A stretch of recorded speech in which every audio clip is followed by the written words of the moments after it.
कहानी की शुरुआत होती है अप्रैल 2032 में मशहूर नेशनल वल्करिया स्कूल में। होस्ट जोश में भरे नए स्टूडेंट्स से पूछता है, क्या तुम तैयार हो? वो क्लास एलोकेशन एग्जाम की शुरुआत का ऐलान करता है। सभी की धड़कनें तेज हैं। पहली बार ये परीक्षा देने का मौका मिला है। एक असली लड़ाई का चैलेंज। हर साल होने वाला वो मशहूर टेस्ट जहां स्टूडेंट्स को गॉब्लिन्स को हराना होगा। होस्ट गर्व से उन्हें बताता है कि इस बार की परफॉर्मेंस सबके सामने लाइव होगी और दर्शकों से उनके लिए वोट करने की उम्मीद की जा रही है। जैसे ही लाइव ब्रॉडकास्ट शुरू होता है, दर्शकों का उत्साह चरम पर है। वो फ्रेशमैन की ताकत पर कमेंट्स करते हैं और स्कूल की प्रतिष्ठा का जिक्र करते हैं, मानो यह उनके लिए भी गर्व का पल हो। होस्ट फ्रेशमैन को एक आखिरी बार याद दिलाता है कि ये परीक्षा उनके भविष्य की दिशा तय करेगी। सभी को दिल थामकर लड़ने का आदेश देता है ताकि वो ऊपरी क्लास में अपनी जगह बना सकें। डंजन में गॉब्लिन्स चौकन्ने खड़े हैं।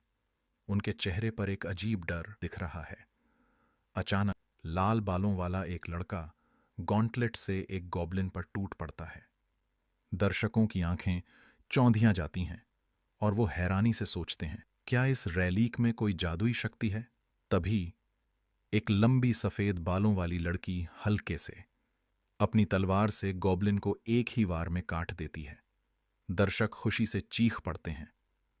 वो क्यूट लड़की कितनी पावरफुल है, और किसी भी तरफ से हमला करने की उसकी रैलिक पावर की तारीफ करने लगते हैं। थोड़ी देर बाद एक छोटी सी लड़की हाथ में बड़ा भाला लेकर प्रकट होती है और फुर्ती से गॉब्लिन को मार डालती है। दर्शक उसकी ताकत देखकर दंग रह जाते हैं। दर्शकों में कोई कहता है, क्या इस साल की लाइनअप में वो सबसे क्यूट लड़की है? फिर आता है वो दिल दहलाने वाला पल। अचानक एक जोर की चीख गूंजती है। दर्शक एक दूसरे से पूछते हैं, ये आवाज कहां से आई? ड्रोन कैमरा हड़बड़ाते हुए जूम करता है और कैमरे में आता है आही हिनाटा, पीले और नारंगी रंग के अजीब से सूट में पूरी ताकत से एक गोब्लिन की ओर दौड़ते हुए चिल्लाता है। लोग हंसी रोक नहीं पाते। ये सूट क्या है? गॉब्लिन एक पल में पलटकर हथौड़े से हमला करता है। आही जमीन पर जा गिरता है। दर्शक उसके हाल पर हंस पड़ते हैं। आही एक टूटी हुई टहनी को देखता है और उसे उठाता है और अचानक बिजली का झटका खाता है। लोग हैरानी से चौंक जाते हैं कि आखिर ये क्या हो रहा है। लेकिन आही को हार मानना नहीं आता। वो अपने शरीर से जान निकलने तक की हद तक कोशिश कर रहा है, मानो इस जंग में उसकी जिंदगी ही दांव पर है। कुछ ही मिनटों में आही जमीन पर ढेर हो जाता है, खून में सना, लेकिन हार मानने को तैयार नहीं। लोग घबरा जाते हैं। कुछ तो मदद की गुहार लगाने लगते हैं। फिर आही अपने आखिरी कोशिश के साथ अपने सूट को उतार फेंकता है और सिर्फ अपने अंडरक्लॉथ्स में उस टहनी को गॉब्लिन की तरफ फेंकता है। और तभी लोग समझते हैं कि उसकी अजीब सी पोशाक ही असल में उसका रैलीक थी। पूरा देश हंसता है। उसकी बेचारगी का मजाक उड़ते हैं। उसकी इस कमजोर परफॉर्मेंस का नेशन वाइड ब्रॉडकास्ट एक पुख्ता सबूत था कि वो स्कूल का सबसे कमजोर स्टूडेंट है। लेकिन फिर एक दिन दुनिया बर्बादी के किनारे पर खड़ी थी। ज्यादातर आम हथियार बेअसर हो चुके थे और इंसानियत बस मायूसी में इंतजार कर रही थी। जब हिनाटा छोटा था, तब एक दिन आसमान में एक बड़ा ड्रैगन उभर आया। उसने अपने मुंह में आग जमा ली और हिनाटा की तरफ छोड़ी। उस पल उम्मीद की एक किरण दिखाई दी। एक रैलीक। रैलीक वो चीजें हैं जो तब बनती हैं जब कोई इंसान दूसरी दुनिया की चीजों को छूता है और उसमें उनकी आत्मा का हिस्सा शामिल हो जाता है। हिनाटा के पापा के पास एक शील्ड टाइप रैलीक था जिससे वो लोगों की रक्षा करते थे। वो हिनाटा के हीरो बन गए। लेकिन एक दिन जब वो लोगों की ढाल बने हुए थे, उन्होंने चिल्लाकर हिनाटा से कहा कि शिजुकू को लेकर भाग जाओ और इतना ताकतवर बनो कि दूसरों की रक्षा कर सको। ड्रैगन की आग से शील्ड पिघलने लगी और हिनाटा रोते हुए अपने पापा की तरफ बढ़ने की कोशिश करता रहा। आखिरकार उसने मुड़कर शिजुकू को पकड़ा और भाग गया। उस दिन की लाचारी ने उसे अंदर तक तोड़ दिया और तब से उसने अपने पापा की बात दिल में बसा ली और दिन रात मेहनत शुरू कर दी। अब आधा साल बीत चुका है जब से उसने देश के सबसे बड़े वॉरियर ट्रेनिंग स्कूल में दाखिला लिया है। हाल ही में उसे एक कड़वी सच्चाई का एहसास हुआ है। क्लासरूम में किरीरा ताकायुकी, जो एक 2 स्टार रैलिक वाला स्टूडेंट है, उसे ताने मारता है और कहता है कि अब उसे हार मान लेनी चाहिए। ताकायुकी उसे हुक्म देता है कि जल्दी से ब्रेड और दूध लेकर आए, जबकि हिनाटा चोट खाए फर्श पर बैठा है। ताकायुकी फिर हिनाटा के सिर पर दूध डालकर हंसता है और हिनाटा गुस्से में अपने दांत भींचता है। सोचता है कि मेहनत से हमेशा कामयाबी नहीं मिलती। जैसे ही हिनाटा खड़ा होने की कोशिश करता है, ताकायुकी उसकी पीठ पर एक कागज चिपकाता है और चेतावनी देता है कि इसे हटाने की गलती न करे। उस कागज पर लिखा होता है, हीरो यहां है। हिनाटा चुपचाप ये बेइज्जती सहता है और कैंटीन की ओर बढ़ता है, ताकायुकी की मांग पूरी करने के लिए। रास्ते में उसे कुछ स्टूडेंट्स उसे देखकर हंसते हैं और उसका मजाक उड़ाते हैं। हॉल में चलते हुए उसे एक जानी पहचानी शक्ल दिखती है, सफेद बालों वाली वो लड़की जो उसे देख हैरान होकर रुक जाती है, फिर चुपचाप आगे बढ़ जाती है। हिनाटा जानता था कि ये शिजुको है, कि बचपन की दोस्त जिसने उसी दिन अपने पिता को खो दिया था। तब से वो एक दूसरे का सहारा बने थे, लेकिन स्कूल में आने के बाद उनका रिश्ता बदल गया। अब शिजुको एक होनहार स्टूडेंट बन चुकी थी, जिसके पास एक ताकतवर रैलिक था, जबकि हिनाटा को एक ड्रॉप आउट समझा जाता था। उसके पास बस एक कॉस्प्ले रैलिक था। वो लोगों की तिरछी नजरों का आदी हो चुका था। थोड़ी देर बाद वो ताकायुकी के लिए ब्रेड लेकर अपने क्लास में लौटता है। तभी अंदर घुसते ही उसे एक जूता आकर लगता है। ताकायुकी उस पर चिल्लाता है कि इतनी देर क्यों लगा दी, क्या उसने जल्दी लाने को नहीं कहा था। एक चश्मे वाला क्लासमेट ताकायुकी को जूता फेंकने के लिए डांटता है, लेकिन ताकायुकी उसे अनसुना करके कहता है कि खुद ही उठा ले। हिनाटा कमरे में नजर घुमाता है, जानता है कि यह क्लास कमजोर रैलिक वाले स्टूडेंट्स से भरी थी, जिनका भविष्य भी ज्यादा अच्छा नहीं लगता था। ये वो क्लास थी जिसे टीचर्स भी नजरअंदाज कर देते थे। ताकायुकी हिनाटा की भटकी हुई नजर देखता है और गुस्से में अपना रैलिक एक्टिवेट करके उसके पेट में जोरदार मुक्का मारता है। हिनाटा जानता था कि रैलिक का इस्तेमाल सिर्फ तय जगहों पर ही किया जा सकता है, लेकिन ताकायुकी और उसके दोस्त स्कूल के नियमों को पूरी तरह नजरअंदाज करते थे। ताकायुकी ने अपने गॉन्टलेट रैलिक को गर्व से उठाते हुए हिनाटा से पूछा कि क्या वो उसे चुनौती दे रहा है। ताकायुकी ने जानबूझकर उसे सबक सिखाने की बात करते हुए हिनाटा पर और हमला कर दिया। हिनाटा दर्द से दोहरा हो गया। उसका ध्यान अपने क्लास ई पर गया। वो सबसे निचली क्लास थी और उसमें भी उसका स्थान सबसे आखिरी था। आधा साल हो चुका था उसे इस तरह की मारपीट सहते हुए। पास में खड़े एक चश्मे वाले स्टूडेंट ने कहा कि ताकायुकी कुछ ज्यादा ही कर रहा है और हिनाटा की ब्रेड खराब हो जाएगी। ताकायुकी को ब्रेड का ध्यान आया, मगर उसने फिर भी हिनाटा की पीठ पर एक जोरदार लात मारी, उसे जमीन पर गिरा दिया। उसने मजाक करते हुए कहा कि अगर उसने खरीदने की तकलीफ उठाई है तो हिनाटा को उसका कुछ कर्ज चुकाना चाहिए। पास खड़ी एक पिंक हेयर वाली लड़की ने यह सब देखा और अपनी दोस्त से कहा, फिर से शुरू हो गया। तो उसकी दोस्त, जो डार्क हेयर वाली थी, ने जवाब दिया कि हिनाटा की हालत बहुत ही खराब है। जब पिंक हेयर वाली लड़की ने पूछा कि ताकायुकी को हिनाटा से इतनी नफरत क्यों है, तो उसकी दोस्त ने समझाया कि ताकायुकी की क्लास ई में जगह मिलने का एक कारण हिनाटा का अडिग जज्बा है। शुरुआत में रैलिक की परफॉर्मेंस को मापने के लिए हुए मॉक बैटल में हिनाटा की जिद ने ताकायुकी के खराब कैपेबिलिटी में योगदान दिया था, क्योंकि ताकायुकी के पास एक फिनिशिंग मूव नहीं था। पिंक हेयर लड़की ने नोट किया कि हिनाटा आज भी उतना ही जिद्दी है जितना तब था। उसकी दोस्त ने सहमति में सिर हिलाया और कहा, पर सहने की भी एक हद होती है। ताकायुकी ने हिनाटा पर लगातार लात घूंसे बरसाए। उसने हिनाटा को कॉलर से पकड़कर ऊपर उठाया और क्लास में उसकी औकात पर ताना मारा। हिनाटा का सिस्टम 9990 पर पहुंचा। हिनाटा ने हल्की सी मुस्कान दी, जिसने ताकायुकी को और गुस्से में भर दिया। उसने हिनाटा के चेहरे पर फिर से मुक्का मारा और काउंटर को 9991 पर पहुंचा दिया। उसने हिनाटा को तब तक मारा जब तक पॉइंट्स हर पंच के साथ बढ़ते रहे। अंत में उसने हिनाटा को खाली कुर्सियों की जगह में फेंक दिया। हिनाटा दर्द से तड़पता रहा और ताकायुकी ने शांत होते हुए उसके चेहरे के हाव भाव का मजाक उड़ाया, उसे अहंकारी कहा। उसने ताना मारा कि कमजोर रैलिक शायद विरासत में मिलते हैं और हिनाटा के माता पिता की रैलिक भी बकवास रही होंगी। ये बात सुनकर हिनाटा का गुस्सा बढ़ गया। ताकायुकी ने इसे और आगे बढ़ाते हुए कहा कि उसे हिनाटा के परिवार से भी मिलना चाहिए और उन्हें भी सबक सिखाना चाहिए। इस बात ने हिनाटा को और उकसा दिया। उसने अपने गुस्से को काबू करने के लिए होंठ भींच ली। अब तो चश्मे वाला स्टूडेंट से भी रहा नहीं गया। उसने ताकायुकी से कहा कि अब बहुत हो चुका। ताकायुकी ने उसे पकड़ लिया और गुस्से में पूछा, क्या तू हिनाटा की साइड ले रहा है? वो लड़का घबराते हुए बोला कि उसे हिनाटा जैसे कचरे से कोई मतलब नहीं। ताकायुकी ने उसे जाने दिया और फिर उससे कहा कि हिनाटा को कुर्सी से मार दे। ताकायुकी की डराने वाली नजर के सामने लड़के ने एक कुर्सी उठाई, आंखें बंद कीं और हिनाटा के सिर पर मार दी, जिससे काउंटर 10,000 तक पहुंच गया। एक ऐसी स्थिति जिसे हिनाटा ने कभी नहीं सोचा था। ताकायुकी और उसके दोस्तों के चले जाने के बाद हिनाटा जमीन पर पड़ा हुआ अपनी कमजोरी पर सोचता रहा। 10 साल से ज्यादा की कड़ी ट्रेनिंग के बावजूद वो अभी भी यही सोचता था कि उसकी मेहनत कभी रंग लाएगी या नहीं। अचानक उसके सिस्टम से एक नोटिफिकेशन की आवाज आई। स्क्रीन पर लिखा था, condition meet for upgrade, 10,000 damage झेल लिया गया है। हिनाटा ने देखा कि उसे अपनी शुरुआती सूट को इंडोमिटेबल सूट में अपग्रेड करने का ऑप्शन मिला है। मुस्कुराते हुए उसने महसूस किया कि भले ही अभी तक उसकी मेहनत ने कुछ खास नतीजे नहीं दिए हैं, वो हार मानने वालों में से नहीं है। उसे पता था कि यह सूट कुछ राज छिपाए हुए है। ये बात उसे 6 महीने पहले ही समझ आ गई थी, जब उसकी क्लास प्लेसमेंट एग्जाम खत्म हुई थी। अब वो स्कूल के बेसमेंट ट्रेनिंग पोर्टल की ओर बढ़ने लगा। वो उस परीक्षा को याद कर रहा था जिसमें वो बुरी तरह नाकाम हुआ था। उसे मालूम था कि अगर यही हाल रहा तो उसे अपनी कमजोरी के कारण स्कूल से बाहर कर दिया जाएगा, क्योंकि वल्करिया अकादमी में हर स्टूडेंट से कुछ साबित करने की उम्मीद की जाती थी। ज्यादातर लोग एडमिशन के लिए सरकार की मदद पर निर्भर करते थे और हिनाटा उनमें से एक था।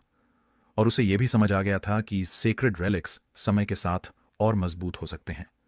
जितना ज्यादा उनका इस्तेमाल हो, उनकी पावर उतनी ही बढ़ती है। मगर उसके सूट के साथ ऐसा कुछ खास दिख नहीं रहा था। अगर उसमें कोई खास पावर नहीं है तो उसका खेल समझो खत्म। मगर वो खुद को बार बार यही समझाता रहा कि उसका पास यही एक रास्ता है और उसे शक नहीं करना चाहिए। ट्रेनिंग ग्राउंड में जाते ही कुछ देर बाद वो थक कर जमीन पर गिर गया। तभी एक गॉब्लिन उसकी ओर आने लगा। असली खतरा सामने देख उसने खुद को उठाने की कोशिश की। वो सोच रहा था कि क्या बिना सूट के लड़ना चाहिए, मगर उसने ये आइडिया जल्दी ही छोड़ दिया। उसे पता था कि उसे ताकतवर बनने के लिए सूट की जरूरत है। वो दिन उसे याद आ गया जब उसने एक पेड़ की डाली से लड़ाई करने की कोशिश की थी और उसे झटका लगा था। वहीं से उसे एक और आइडिया आया।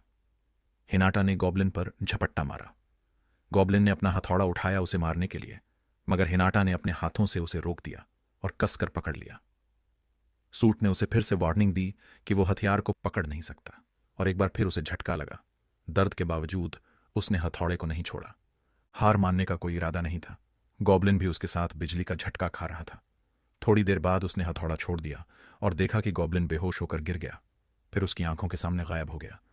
राहत की सांस लेते हुए उसने क्रिस्टल उठाया, यह सोचते हुए कि उसे दोबारा यह तरीका नहीं आजमाना चाहिए। जब उसने छोटे से मैजिक स्टोन को उठाया तो वो निराश हो गया कि इतनी मेहनत के बदले में सिर्फ ये मिला। मगर तभी वो स्टोन उसकी उंगलियों में घुल गया, जिससे हिनाटा हैरान रह गया। उसके सूट सिस्टम ने दिखाया कि उसने मैजिक स्टोन को एब्जॉर्ब कर लिया है और इंडोमिटेबल सूट में एक नया फीचर अनलॉक हुआ है, सिस्टम स्क्रीन और अपग्रेड फंक्शन। उसी दिन से हिनाटा ने आधा साल लगा दिया जानबूझकर मार खाते हुए ताकि उसका सूट और मजबूत हो सके। अब वर्तमान में अपने कमरे में खड़ा हिनाटा ने अपने सूट को एक्टिवेट किया, ये जानते हुए कि समय आ गया है। सिस्टम ने दिखाया कि उसका बिगिनर सूट अब इंडोमिटेबल सूट में अपग्रेड किया जा सकता है। उत्सुकता से उसने अपग्रेड तरीका चेक किया। सूट चमक उठा और सूट धीरे धीरे बदलने लगा। आईने में खुद को देखते हुए उसने नोटिस किया कि बदलाव थोड़ा था। उसने कभी नहीं सुना था कि कोई सेक्रेड रेलिक अपना रूप बदल सकता है, पर अब सोच रहा था कि शायद इसके परफॉर्मेंस में भी कुछ नई चीज आ गई हो। सिस्टम ने सूट के नए स्टैट्स दिखाए। Strength 14, endurance 18, intelligence 0, physical ability 11, skills और इक्विपमेंट, एप्टीट्यूड अभी भी खाली थे। हिनाटा ने स्क्रीन को घूरा क्योंकि ये डिटेल्स उसके लिए नई थीं। उसने और जानकारी लेने के लिए कमांड दिया और पता चला कि इंडोमिटेबल सूट अपने पहनने वाले को मजबूत सुरक्षा और ग्रोथ का आशीर्वाद देता है। भले ही उसे पूरा समझ नहीं आया कि इसका मतलब क्या है, मगर उसने अंदाजा लगाया कि उसकी डिफेंस अब और बेहतर हो गई होगी। टाइम चेक करते हुए उसने देखा कि ट्रेनिंग पोर्टल अभी भी खुला है और सोचा कि क्या उसे अपने अपग्रेडेड सूट को टेस्ट करना चाहिए। दूसरी तरफ शिजुको एक गॉब्लिन को आसानी से हरा रही थी। उसने अपनी तलवार से एक वार में उसे 2 हिस्सों में बांट दिया, पर वो थोड़ी बोर सी लग रही थी, जैसे ये गॉब्लिन्स उसके लिए कोई खास चुनौती नहीं थे। तभी उसे किसी के कदमों की आवाज सुनाई दी। उसने देखा कि हिनाटा आ रहा है। उसके साथ एक क्लासमेट भी थी, जो हिनाटा को देखकर हंसते हुए बोली कि वो वही मजेदार लड़का है जिसने ब्रॉडकास्ट में गड़बड़ी कर दी थी। शिजुको को यह सुनकर गुस्सा आया। उसने अपनी तलवार उठाई और उस लड़की से कहा कि अगर उसे इतना ही मजा चाहिए तो उसे परफॉर्मर बन जाना चाहिए। लड़की ने पूछा, शिजुको, क्या तुम गुस्से में हो? शिजुको ने कहा, मैं बस थक गई हूं, और धीरे से बुदबुदाई कि हिनाटा बार बार उसकी उम्मीदें बढ़ा देता है, फिर उसे निराश करता है। उसकी दोस्त ने सोचा कि आखिर शिजुको को हिनाटा से इतनी चिढ़ क्यों है, और फिर पूछा, क्या उसका सूट हमेशा ऐसा ही दिखता था? उधर हिनाटा एक गॉब्लिन का सामना कर रहा था। जैसे ही गॉब्लिन ने अपना हथौड़ा उस पर चलाया, हिनाटा ने अपनी कोहनी से उसे रोक लिया। उसे एहसास हुआ कि उसका सूट अब पहले से ज्यादा मजबूत हो गया है। उसने अपनी पूरी ताकत से उसने गॉब्लिन को एक जोरदार अपरकट मारा, पर वो अभी भी खड़ा था और हिनाटा को पकड़कर उसे जमीन पर पटक दिया। दर्द से हिनाटा चिल्ला उठा। गॉब्लिन ने हथौड़े से उसे फिर से मारा और हिनाटा को जल्दी ही समझ में आ गया कि सिर्फ मार सहने से वो नहीं जीत पाएगा। तभी उसने देखा कि 3 और गॉब्लिन्स आ रहे हैं। खतरे को समझते हुए वो वहां से भागने लगा, लेकिन गॉब्लिन्स ने उसे चारों तरफ से घेर लिया। उसके सिर और पैरों पर वार करने लगे और एक हाथ को पकड़ लिया। खून से लथपथ और बेबस महसूस कर रहा था। तभी उसे अपने पिता की सलाह याद आई, मुसीबत में खुद पर भरोसा करना होगा। उसे इतना मजबूत बनना है कि वो दूसरों की भी मदद कर सके। हिम्मत जुटाते हुए उसने खुद को संभाला। जैसे ही एक गॉब्लिन ने उसके सिर पर वार करने की कोशिश की, हिनाटा ने हथियार पकड़ लिया। सिस्टम ने उसे वार्निंग दी कि वो इसे पकड़ नहीं सकता, और उसे बिजली का झटका लगा। इस बार उसने नहीं छोड़ा और बिजली को खुद के जरिए गॉब्लिन्स में ट्रांसफर कर दिया। उसने गॉब्लिन को दूर धकेला और खुद को बचाने के लिए तेजी से वहां से हट गया। अब उसे यकीन हो गया कि हार जीत का सवाल ही नहीं, वो खुद को साबित करके रहेगा। तभी सिस्टम ने नोटिफिकेशन भेजा कि उसकी अनयील्डिंग स्पिरिट उसके फायर प्रूफ सूट से मेल खा गई है, जिससे उसे एक नई स्किल रिवेंज मिल गई है। उसने डिटेल्स पढ़ी और पता चला कि उसने इस स्किल के एक्टिवेशन कंडीशन को पूरा कर लिया है। अब वो इस स्किल को वॉइस कमांड से एक्टिव कर सकता था। रिवेंज स्किल हिनाटा को ये ताकत देती थी कि वो जितनी भी चोटें खाएगा, उसे पावर में बदलकर 10 सेकंड्स के लिए रिलीज कर सकता है। मगर यह स्किल सिर्फ एक बार हर दिन इस्तेमाल हो सकती थी। हिनाटा के पास सोचने का समय नहीं था, क्योंकि गॉब्लिन्स उसकी ओर बढ़ रहे थे। उसने स्किल को टेस्ट करने के लिए जोर से चिल्लाया, रिवेंज, और स्किल एक्टिवेट हो गई। नई ताकत के साथ उसने पहला पंच गॉब्लिन के पेट में मारा, जिससे वो 2 और गॉब्लिन्स पर जाकर गिरा। उसने उन पर एक अपरकट मारा और बाकी 2 गॉब्लिन्स के चेहरे पर तेज पंच मारे। जैसे ही आखिरी सेकंड काउंटडाउन खत्म हुआ, उसने आखिरी गॉब्लिन के पास जाकर अपने पूरे गुस्से के साथ एक पंच मारा, जिससे वो तुरंत गिर पड़ा। रिवेंज का असर खत्म होते ही हिनाटा जमीन पर गिर पड़ा, पूरी तरह थका हुआ। सिस्टम ने कंफर्म किया कि उसने सफलतापूर्वक रिवेंज स्किल का इस्तेमाल किया।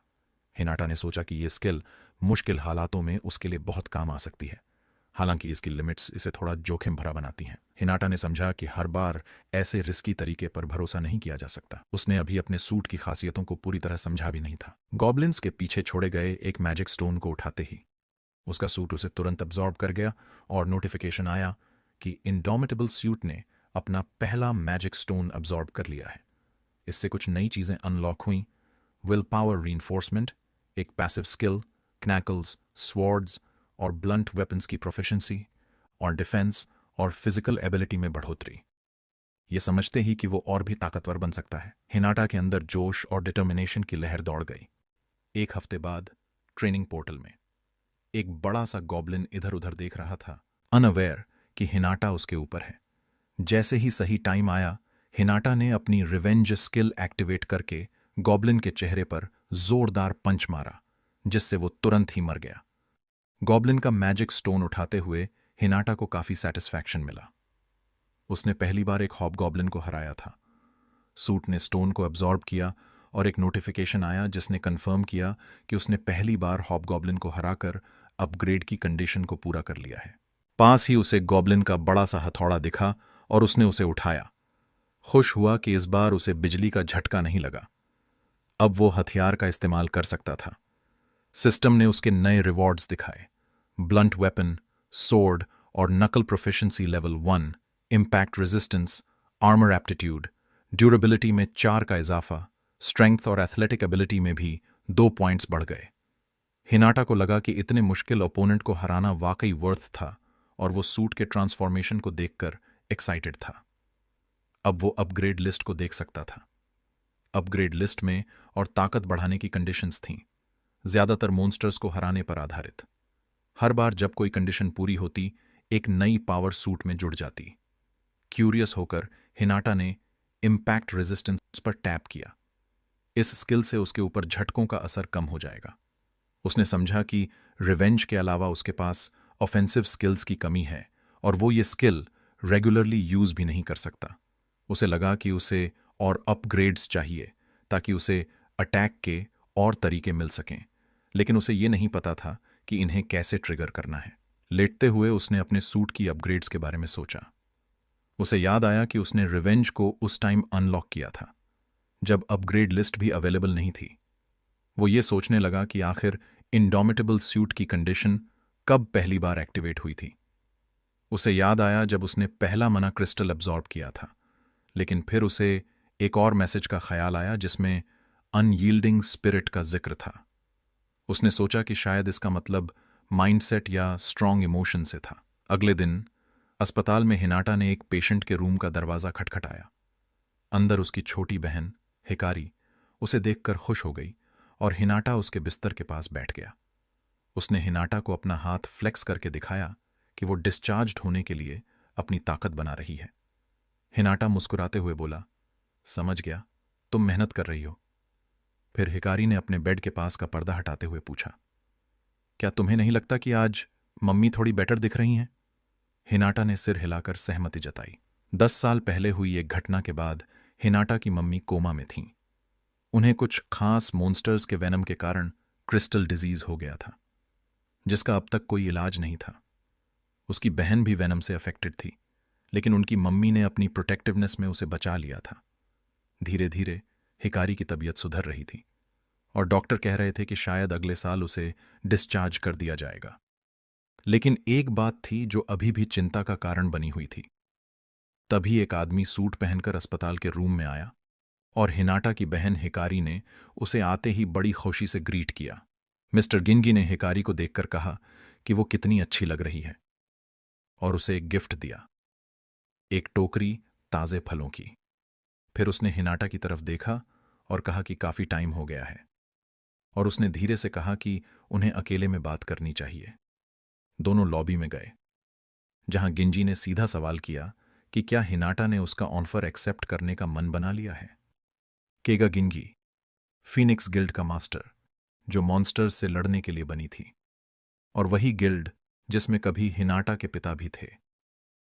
उसने हिनाटा को याद दिलाया कि एक बीमार बहन और एक बीमार मां का खर्च उठाना आसान नहीं था। उसने हिनाटा से पूछा कि क्या वो सच में अपनी मां का इलाज नहीं कराना चाहता। हिनाटा ने अपना गुस्सा कंट्रोल किया, समझते हुए कि गिंजी की मीठी बातों के पीछे असली मकसद कुछ और ही था। हिनाटा को अच्छे से पता था कि गिंजी क्या चाहता था। क्रिस्टल डिजीज से पीड़ित लोग जिनमें क्रिस्टल्स बनते हैं, वो इंसानी माना क्रिस्टल्स जैसे होते हैं, जो एक नई एनर्जी सोर्स हैं।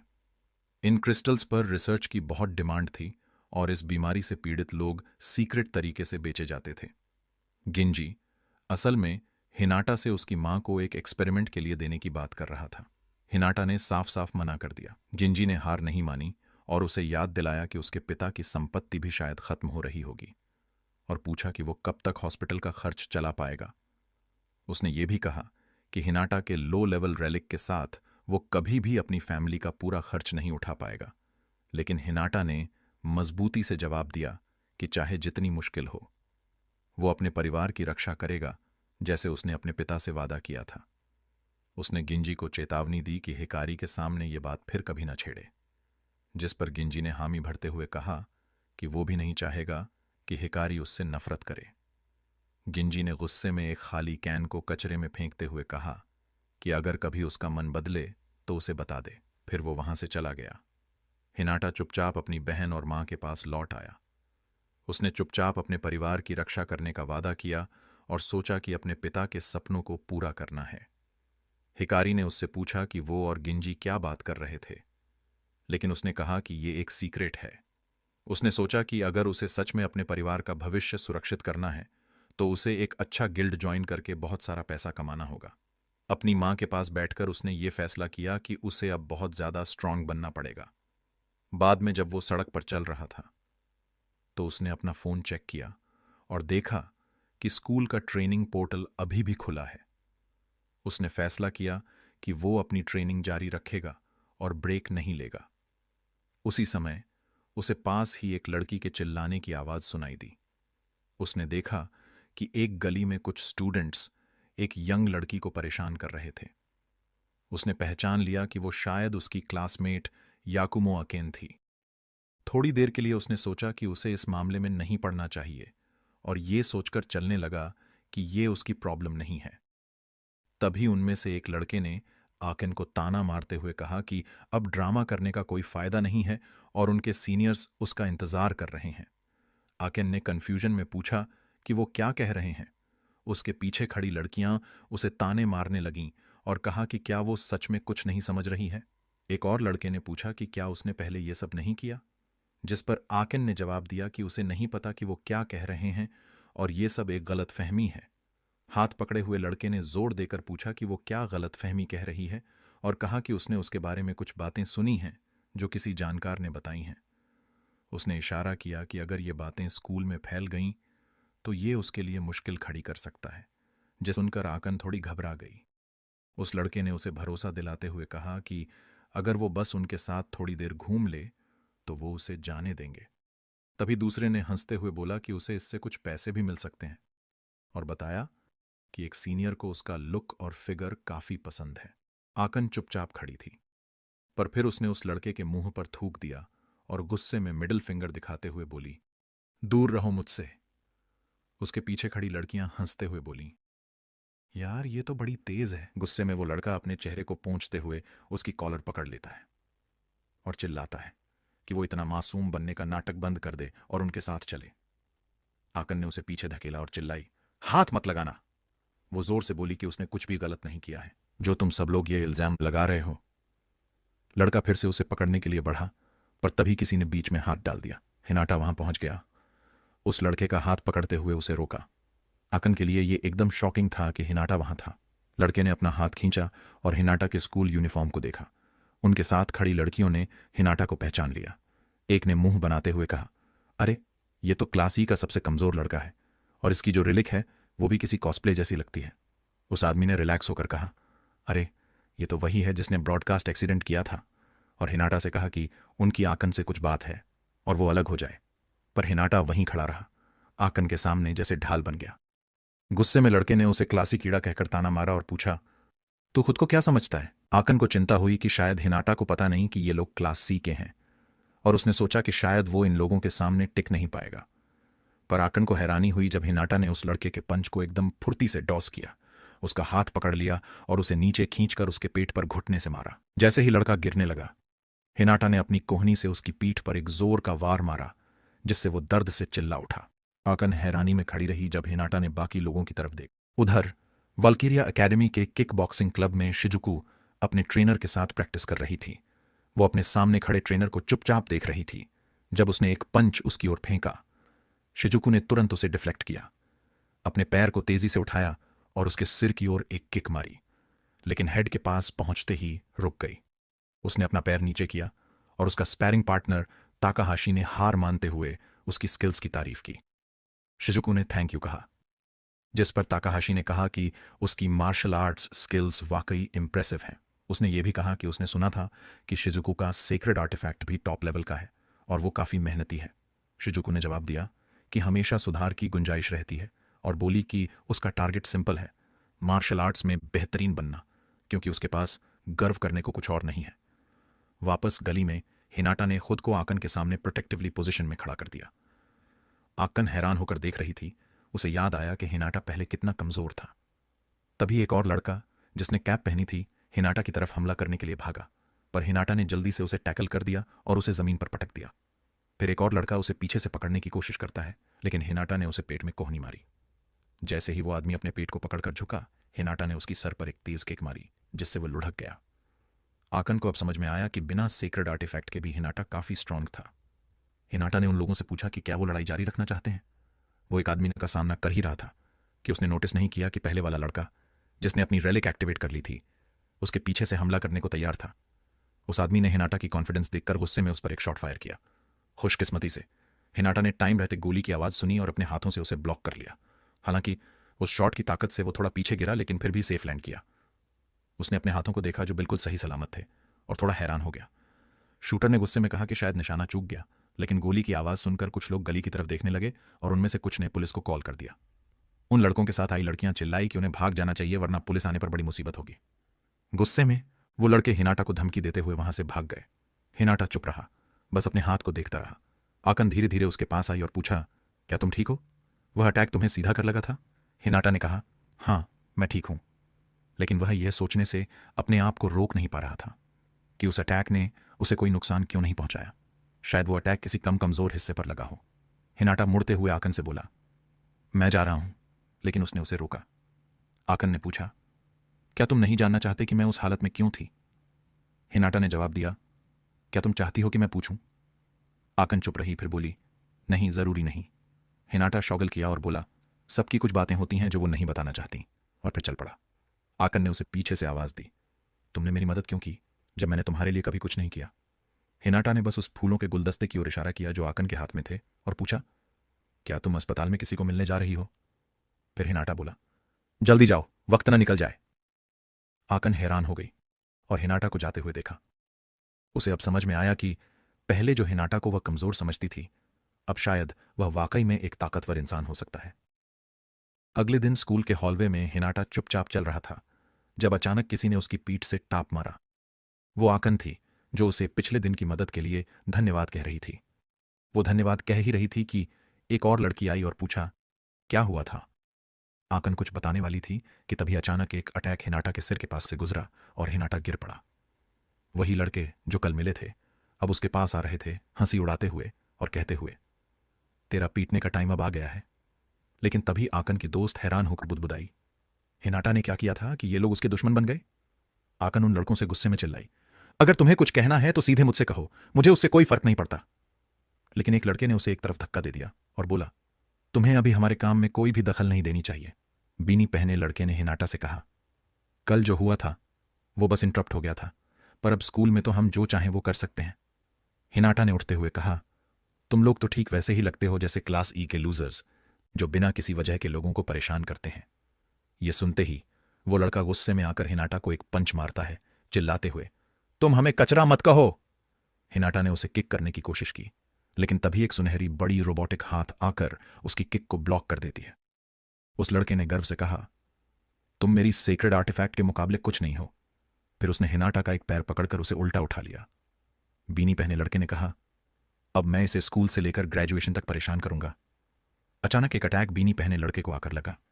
आकन ने उसे कमजोर कहते हुए कहा, तुम तो सिर्फ अपना टाइम खराब कर रहे हो। लड़के ने गुस्से में उसकी तरफ देखा और देखा कि उसकी रेलिक एक एयर कंप्रेस्ड फायरिंग आर्टिफैक्ट है।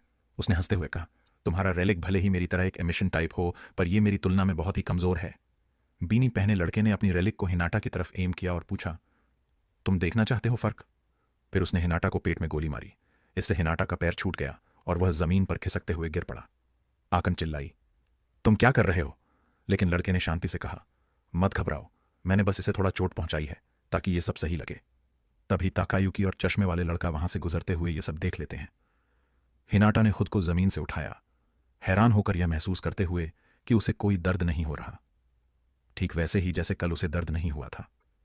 हिनाटा को अब यह समझ में आ रहा था कि शायद यह बढ़ोतरी सिर्फ उसकी सूट में नहीं बल्कि खुद में भी हो रही थी। जब हिनाटा खड़ा हुआ तो बीनी पहने लड़के ने मजाक करते हुए पूछा, क्या तुम्हें लगता है कि मैंने तुम्हें ज्यादा चोट नहीं पहुंचाई? ने अपने रिवेंज स्किल का नाम लिया और उन लड़कों की तरफ तेजी से दौड़ पड़ा। कैप वाला लड़का उसे रोकने के लिए अपनी रोबोटिक हाथ वाली रेलिक का इस्तेमाल करने लगा, लेकिन हिनाटा को याद आया कि उसके स्टेटस में उसकी नई ताकत दिख रही थी। अब वो सबसे कमजोर नहीं था। हिम्मत के साथ उसने जोरदार पंच मारा और सबकी हैरानी के बीच उसका मुक्का उस भारी रेलिक को पीछे धकेलते हुए लड़के को कमरे के दूसरी तरफ दीवार से टकरा देता है। सब चुप हो गए थे और बीनी वाला लड़का हैरान होकर देख रहा था कि कैसे यह बड़ा रेलिक, जो किसी राइनो को भी रोक सकता था, इतनी आसानी से हार गया। बीनी वाले लड़के को समझ नहीं आ रहा था कि हिनाटा सीक्रेट आर्टिफैक्ट से हिट होने के बाद भी एकदम ठीक कैसे था। और फिर उसे और भी हैरानी हुई जब कैप वाला लड़का दर्द की शिकायत करते हुए कहने लगा कि वो ठीक है और शायद हमला ठीक से नहीं लगा था। हिनाटा ने समझा कि उसने ज्यादा डैमेज नहीं लिया, जिससे उसके रिवेंज स्किल का असर कम हो गया था। इसका मतलब अब वो कोई तगड़ा फिनिशिंग मूव नहीं कर सकता था, लेकिन उसने खुद को तैयार किया कि वो चुपचाप मार नहीं खाएगा। तभी एक प्रोफेसर वहां आ गए और पूछा, इतनी सुबह ये सब क्या हो रहा है? बीनी वाला लड़का बुदबुदाया कि अब लड़ाई का कोई मतलब नहीं है, जिससे आकन ने राहत की सांस ली। हालांकि उसकी दोस्त हिनाटा को अजीब नजरों से देख रही थी। ताकायु के पास खड़ा हिनाटा का मजाक उड़ाते हुए बोला कि उसने उसे यूं ही डरा दिया और कहा कि वो एक कीड़े जैसा है जिसे मसलना आसान है। हंसते हुए उसने कहा कि अभी तो छोड़ देता हूं, लेकिन अगली बार उसे धूल चटाएगा। चश्मा वाला लड़का ये सब चुपचाप देख रहा था और समझ गया कि हिनाटा ने क्लास सी के स्टूडेंट से लड़ाई की और फिर भी उसे खरोंच तक नहीं आई। उसने सोचा कि हिनाटा अब पहले से काफी मजबूत हो गया है। लंच टाइम में लड़कों के रेस्ट रूम में हिनाटा एक क्यूबिकल में खड़ा हुआ उस सब के बारे में सोच रहा था जो हुआ। उसे लगता था कि उसका सीक्रेट आर्टिफैक्ट बस उसकी सूट को पावरफुल बनाता है, लेकिन अब उसे समझ आया कि इससे उसकी असली ताकत भी बढ़ी है। मतलब वो अपनी सूट के स्टेटस में दिख रही ताकत बिना सूट पहने भी इस्तेमाल कर सकता था। उसने क्यूबिकल का दरवाजा खोला और सोचा कि उसकी सबसे बड़ी कमजोरी अभी भी ये है कि उसके पास कोई तगड़ी ऑफेंसिव पावर या फिनिशिंग मूव नहीं है। जैसे ही वो रेस्ट रूम से बाहर निकला, ताकायुकी उसके पीछे से आ गया। उसने मजाक करते हुए कहा, क्या बे, तुझे रेस्ट रूम की इतनी जल्दी क्यों पड़ गई? फिर उसके बगल में खड़ा होकर ताकायुकी ने उसके उस सुबह के एक्ट का सार्कास्टिक तरीके से मजाक उड़ाया। लेकिन अचानक उसने अपने गॉन्टलेट को एक्टिवेट किया और हिनाटा के पेट में पंच मारा।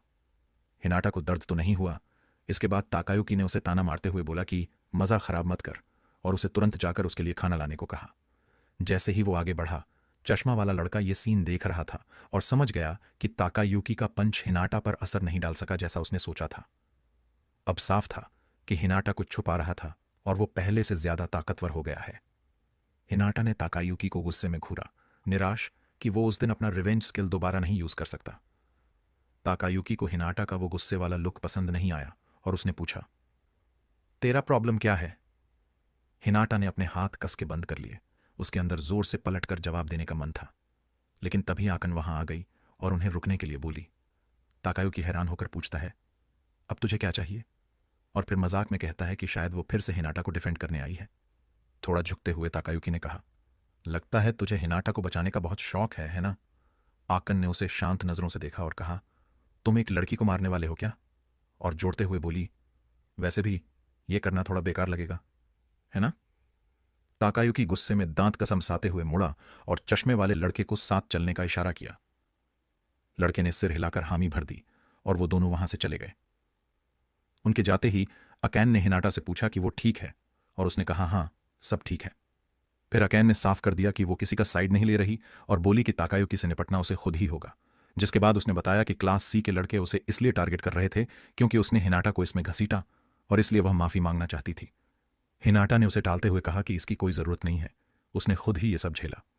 अकैन उसकी बात पर हल्के से मुस्कुराई।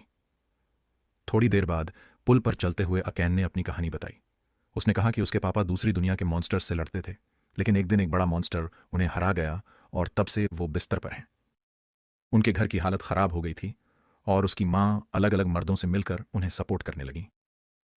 बाद में उसकी मां एक अजीब से कल्ट में शामिल हो गई और अकैन से भी पैसे मांगने लगी।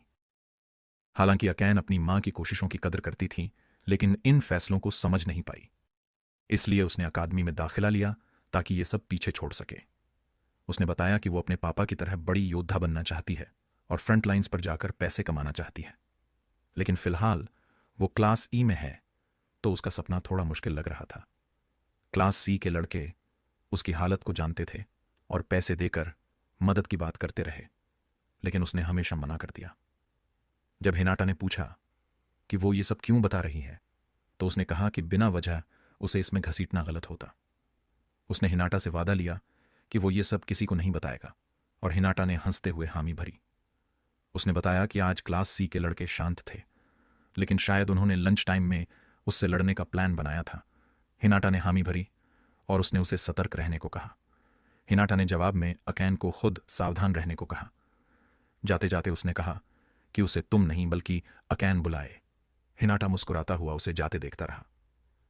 दूसरी तरफ कॉरिडोर में ताकायुकी गुस्से में कह रहा था कि उनकी मस्ती में बार बार खलल पड़ रहा है। चश्मे वाला लड़का भी बोला कि अगर ऐसे ही चलता रहा तो हिनाटा और भी घमंडी हो जाएगा। ताकायुकी ने अपने हाथ को मुट्ठी में बंद कर लिया और कहा कि शायद उसे हिनाटा को उसकी जगह दिखा देनी चाहिए। चश्मे वाला लड़का असहज होकर मुस्कुराया और हामी भर दी। ताकायुकी ने फिर कहा कि वो हिनाटा को बाथरूम बुला लें, जहां उन्हें कोई परेशान नहीं करेगा। तभी चश्मे वाले लड़के ने खिड़की के बाहर देखा। उनकी क्लासमेट कोरी, जो अकैन की दोस्त थी, क्लास सी के लड़कों से बात कर रही थी जिन्हें उन्होंने सुबह देखा था। चश्मे वाले लड़के ने माफी मांगते हुए ताकायुकी से कहा कि वो अपना पर्स भूल गया है और ताकायुकी से कैफेटेरिया में आगे जाने के लिए कहा। ताकायुकी थोड़ा कंफ्यूज हुआ, लेकिन उसे जाने दिया। चश्मे वाला लड़का हॉल में दौड़ते हुए धीरे से कोरी के पास पहुंचा। उसे लगा शायद कोरी उन आदमियों को अकैन को अकेला छोड़ने के लिए समझा रही थी, क्योंकि वो उन पर चिल्ला रही थी। लेकिन उसकी हैरानी तब हुई जब उसने सुना कि कोरी उन्हें डांट रही थी कि प्लानिंग बेकार हो गई। बीनी वाले ने माफी मांगते हुए कहा कि उसने पहले ही कहा था, जल्दी काम खत्म करो। कोरी ने उसे झिड़कते हुए कहा कि क्या पता नहीं, अब सीनियर्स नाराज होंगे और मुझे उनकी कॉल्स आ रही हैं। उनमें से एक आदमी ने कहा कि वो इसलिए गुस्से में है क्योंकि कोरी खुद नहीं आई थी। बीनी वाले ने कहा कि पिछली बार कुछ पेस्ट ने उन्हें रोक दिया था और अकैन उनकी मदद को ठुकरा रही थी। कंफ्यूज होकर कोरी ने पूछा कि क्या अकैन ने सच में मना कर दिया और क्यों। लेकिन आदमी ने याद दिलाया कि ये वही थी जिसने कहा था कि अकैन को एक बार में करीब करीब बेच दिया गया था, और फिर वो इस अकादमी में आई। चश्मे वाला लड़का जो पास छिपा हुआ था, यह सब सुनकर दंग रह गया। बीनी वाले ने कोरी से कहा कि शायद उसे अपनी जिंदगी पर ध्यान देना चाहिए, खासकर जब अकैन सिर्फ क्लास ई में है। उसने कहा कि दोस्त होने के नाते कोरी शायद अकैन की हेल्प कर रही है। कोरी ने कहा हाँ, वो बस अकैन को एक ऐसे इंसान से मिलवा रही थी जो उसकी मदद कर सके। बीनी वाले ने पूछा, क्या वाकई ऐसा है? और कोरी ने सफाई दी कि बहुत से स्टूडेंट्स को पैसों की जरूरत होती है और वो बस हेल्पफुल बनना चाह रही थी। तभी एक और आदमी ने पूछा कि क्या वो अपनी सेक्रेड आर्टिफैक्ट का इस्तेमाल कर रही है लोगों को कंट्रोल करने में। कोरी ने कहा कि उसकी आर्टिफैक्ट लोगों को थोड़ा ज्यादा ओबीडियंट बना सकती है और कभी कभी अच्छा महसूस करा सकती है। उसने उसे एक्टिवेट किया और कैप पहने आदमी ने उसकी बात दोहराई जैसे हिप्नोटाइज हो गया हो। बीनी वाले ने उसे टोका कि वो अपने एलाइज पर इसका यूज ना करे और कोरी मान गई। उसने कहा कि सभी लोग अटैक स्किल्स नहीं चुन सकते क्योंकि कुछ मॉन्स्टर्स उसकी पावर से इम्यून हैं। बीनी वाले ने पूछा कि क्या अब वो अकैन पर इसका इस्तेमाल करेगी, और कोरी ने हाँ में जवाब दिया। उसने उसे याद दिलाया कि पिछली बार वो इसमें असफल रही थी। कोरी ने कहा इस बार वो कामयाब होगी। बीनी वाले ने जोड़ा कि उनके सीनियर्स रुकना नहीं जानते और उसकी दखलंदाजी से फिर एक और जिंदगी बर्बाद हो सकती है। कोरी ने उसकी बात को हल्के में लिया और बीनी वाले ने उसे कल स्कूल के बाद मिलने को कहा, जिससे कोरी ने हामी भर दी। यह सब सुनकर चश्मे वाले लड़के को एक बड़ा राज समझ आ गया और वो घबरा गया। उसे लगा कि वो अकेले क्लास सी के लड़कों को नहीं रोक पाएगा, खासकर अगर उनके सीनियर्स भी शामिल हो गए तो। उसे लगा ताकायुकी उसकी मदद नहीं करेगा, और अगर करेगा भी तो काफी नहीं होगा। फिर उसे वो घटना याद आई जब हिनाटा ने उस बड़े हाथ को पीछे धकेल दिया था और उसे हिनाटा की ताकत का ख्याल आया। शायद अगर कोई उन्हें रोक सकता था तो वो हिनाटा ही था। क्लासरूम में अकैन अकेली बैठी थी और उसे वो टाइम याद आया जब उसने अपने पापा को हीरो कहा था। उसके पापा ने कहा कि वो हीरो नहीं है, लेकिन अकैन ने कहा कि वो बहुत स्ट्रांग है। उसके पापा ने समझाया कि हीरो वो होते हैं जो दूसरों की परवाह किए बिना लड़ते हैं, जबकि उनका मकसद सिर्फ अपने परिवार की रक्षा करना था। उन्होंने उसे सलाह दी थी कि जिसके पास मजबूत विश्वास हो वही सबसे ताकतवर होता है। पर एक दिन बुरा वक्त आ गया और शहर बर्बाद हो गया। उसके पापा को सीरियस कंडीशन में अस्पताल में भर्ती किया गया। उसकी मां ने उसे गले लगाया और डॉक्टरों की बातें सुनाई। डॉक्टरों ने उसके पापा की जान बचा ली, लेकिन उनकी हालत अब कभी ठीक नहीं होगी। सालों बाद मिडिल स्कूल में अकैन अपने पापा से मिलने अस्पताल गई थी। उसकी मां वहां आई और सिगरेट जलाने लगी। अकैन ने मां को याद दिलाया कि यहां स्मोकिंग अलाउड नहीं है, पर उसकी मां ने अनदेखा कर दिया। गुस्से में मां ने पापा के बेड को ठोका और कहा कि उनके ना उठ पाने से वो कितनी परेशानी झेल रही है। मां ने अकैन से कहा कि जैसे ही उसकी मिडिल स्कूल खत्म होगी उसे काम करना पड़ेगा। अकैन अकेली रह गई और उसने अपने पापा को ठीक करने का तरीका खोजने की कसम खाई। उसे ग्लोबैसिलिस्क नाम के एक दुर्लभ जीव के बारे में पता चला, जिसके पास हीलिंग प्रॉपर्टीज थीं। किसी के पास इसे बेचने की जानकारी नहीं थी, तो उसने ठान लिया कि वो खुद इसे पाएगी और वल्करिया नेशनल अकादमी, जो कि देश की इकलौती वॉरियर ट्रेनिंग स्कूल थी, मिनियम में दाखिला लिया। खिड़की में अपने रिफ्लेक्शन को देखते हुए अकैन को अपनी असली दृढ़ता याद आई। उसे लगा कि शायद उसका पहला विश्वास अब थोड़ा कमजोर पड़ गया था, खासकर क्लास ई में रहने के बाद। उसने सोचा कि शायद अगर वो खुद को पूरी मेहनत से कोशिश करे तो वो हिनाटा जितनी मजबूत बन सकती है। क्लासरूम से बाहर निकल गई। अकैन क्लासरूम से बाहर निकली, जहां कोरी उसका इंतजार कर रही थी। उसने पूछा कि वो अभी भी क्यों खड़ी थी। कोरी ने अपनी रिलिक एक्टिवेट की और कहा उसे उससे कुछ बात करनी थी। इसी बीच हॉल में चश्मा पहन लड़का हिनाटा के पीछे चल रहा था, सोचते हुए कि कुछ कहना चाहिए या नहीं। स्कूल तो खत्म हो गया था, पर उसे लगा कि उसे कुछ बोलना चाहिए, पर समझ नहीं आ रहा था कि वो क्यों इन सब में उलझ रहा है जो उससे जुड़ा ही नहीं। तभी हिनाटा पलटा और पूछा कि क्या उसे कुछ चाहिए, जिससे वो थोड़ा घबरा गया। हिनाटा ने देखा कि ताकायुकी आसपास नहीं था, जिससे लड़के को थोड़ा वक्त मिल सकता था, पर वो फिर भी हिचकिचा रहा था। जैसे ही हिनाटा आगे बढ़ने लगा, लड़के ने देखा कि कोरी अकैन को खींचते हुए ले जा रही थी और उसे लगा कुछ गड़बड़ है। शायद कोरी का रिलिक अकैन पर असर डाल रहा था, लेकिन फिर सोचा कि यह उसका मामला नहीं है। वो गुस्से में पलटा और उल्टी दिशा में दौड़ पड़ा, बड़बड़ाते हुए। उसकी आवाज सुनकर हिनाटा ने ध्यान दिया। बाद में एक खाली बिल्डिंग में क्लास सी के लड़के अपने सीनियर शॉन के साथ इकट्ठा हुए, जो एक महिला के साथ था। शॉन ने बीनी वाले लड़के से पूछा कि क्या सब कुछ आज के लिए रेडी है। लड़के ने नर्वस होकर कहा कि इस बार सब ठीक रहेगा, खासकर क्योंकि कोरी भी उनके साथ है। शॉन ने सिर हिलाया और कहा कि कोरी के साथ कोई दिक्कत नहीं होनी चाहिए। तभी दरवाजा खुला और कोरी अकैन को पकड़कर अंदर आई। उसने शॉन को हेलो कहा और देरी के लिए माफी मांगी। शॉन ने उसे याद दिलाया कि उसे अकैन पर रिलिक का यूज करना था। कोरी ने कहा कि प्लान के हिसाब से चीजें नहीं हुई। महिला ने अकैन को गौर से देखा और कहा कि वो उनकी प्लान के लिए काफी छोटी लग रही है। इसे मां, एक और आदमी, ने कहा कि यह ठीक रहेगी। महिला ने पूछा कि क्या शॉन उसे अपने लिए रखना चाहता है। शॉन ने कहा कि हां, अकैन प्यारी है, पर वो छोटी है। पहले खुद मजे करेगा और फिर उसे दूसरों के पास भेज देगा। कोरी ने अकैन को याद दिलाया कि उसे अपने पापा के लिए पैसे चाहिए। एक बेजान आवाज में अकैन ने हामी भरी और कहा कि हां, उसे पैसे चाहिए। शॉन ने कोरी के आर्टिफैक्ट की पावर की तारीफ की। कोरी ने हल्की मुस्कान के साथ इसे नजरअंदाज किया। तभी शॉन ने कहा कि उसे किसी का पीछा करते देखा है। पास छिपे हागन का दिल दहल गया और उसने मुंह ढक लिया। उसे पता था कि वो शॉन से नहीं लड़ सकता। भागने का सोचते हुए उसने बाहर झांका, पर कोरी ने उसे देख लिया और शॉन से कहा कि वो बस उसका क्लासमेट है। कोरी ने हागन की ओर देखकर कहा कि भागने की जरूरत नहीं है और पूछा कि क्या वो उनके ग्रुप में आना नहीं चाहता था। हागन ने घबराते हुए मना कर दिया, लेकिन कोरी ने आर्टिफैक्ट एक्टिवेट कर दिया और उसकी बात मानते हुए हागन की आंखें खाली हो गईं। शॉन ने कोरी से कहा कि हागन को एम्प्लाइजी बना दे ताकि आगे कोई रिस्क ना रहे। कोरी ने सिर हिलाया और हागन को अकैन के कपड़े उतारने का आदेश दिया। हागन ने तुरंत उसके कहे मुताबिक काम किया, लेकिन उसके दिमाग में सवाल उठ रहे थे कि वो ये सब क्यों कर रहा है। उसने सोचा कि हमेशा वो ही ऐसी सिचुएशंस में क्यों फंस जाता है, शायद हिनाटा की तरह स्ट्रांग ना होने की वजह से। तभी अचानक हिनाटा वहां आ धमका और हागन के चेहरे पर एक जोरदार किक मारी, जिससे वो जमीन पर गिर पड़ा और कोरी के कंट्रोल से बाहर आ गया। कोरी ने हिनाटा को देखकर घबरा गई। दूसरी ओर अकैन, जो अभी भी आर्टिफैक्ट के असर में थी, ने हिनाटा की पीठ देखी और धीरे धीरे खुद को कंट्रोल में वापस पाने लगी। उसकी नजर साफ होने लगी और उसने हिनाटा को पहचान लिया। हिनाटा उसके सामने खड़ा था, क्लास सी के लड़कों पर गुस्से से घूरते हुए। कोरी ने पूछा, तुम यहां क्या कर रहे हो? लेकिन हिनाटा चुप रहा। शॉन ने कोरी से पूछा, यह कौन है? कोरी ने जवाब दिया, हिनाटा है, हमारा क्लासमेट। वैसे तो सबसे कमजोर माना जाता है क्लास में। शॉन ने आईब्राउ उठाई और कहा, इतना कमजोर आदमी यहां क्या कर रहा है? कोरी ने कंधे उचका दिए और कहा कि वो भी ये जानने के लिए क्यूरियस है। उसने अपना रेलिक एक्टिवेट करते हुए पूछा, क्या तुम भी ज्वाइन करना चाहते हो? लेकिन हिनाटा ने बस एक सवाल किया, क्या तुम और अकैन दोस्त नहीं हो? कोरी अचानक चौंकी और बोली, तुम्हारा मतलब क्या है? हिनाटा ने कहा, क्या तुम्हें अकैन के फैमिली ट्रबल्स का पता है? कोरी ने दावा किया कि वो अकैन को अच्छे से जानती है और इसी वजह से उसे यह काम दिलवाया। उसने कहा, मैं बस कंसिडरेट थी। हागन ने गुस्से में चिल्लाकर याद दिलाया कि अकैन पहले ही कह चुकी है कि वो ये सब नहीं चाहती, लेकिन कोरी ने उसके जवाबों को कंट्रोल करने के लिए अपना होली रेलिक यूज किया था। कोरी अनॉयड हो गई।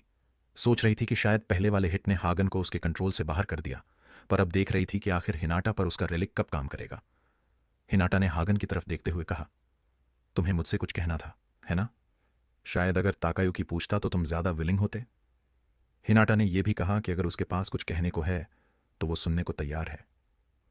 बीनी पहने आदमी ने मॉकिंग तरीके से हिनाटा पर हंसते हुए कहा, तुम्हें लगता है कि तुम हीरो बन सकते हो? उसने स्नीर करते हुए कहा कि हिनाटा पिछली बार बच निकला था, लेकिन इस बार उसका आखिरी मौका होगा। उसने अपना रेलिक एक्टिवेट किया और एक जोरदार हमला हिनाटा की तरफ किया, पर हिनाटा ने बिना डरे उसे ब्लॉक कर दिया।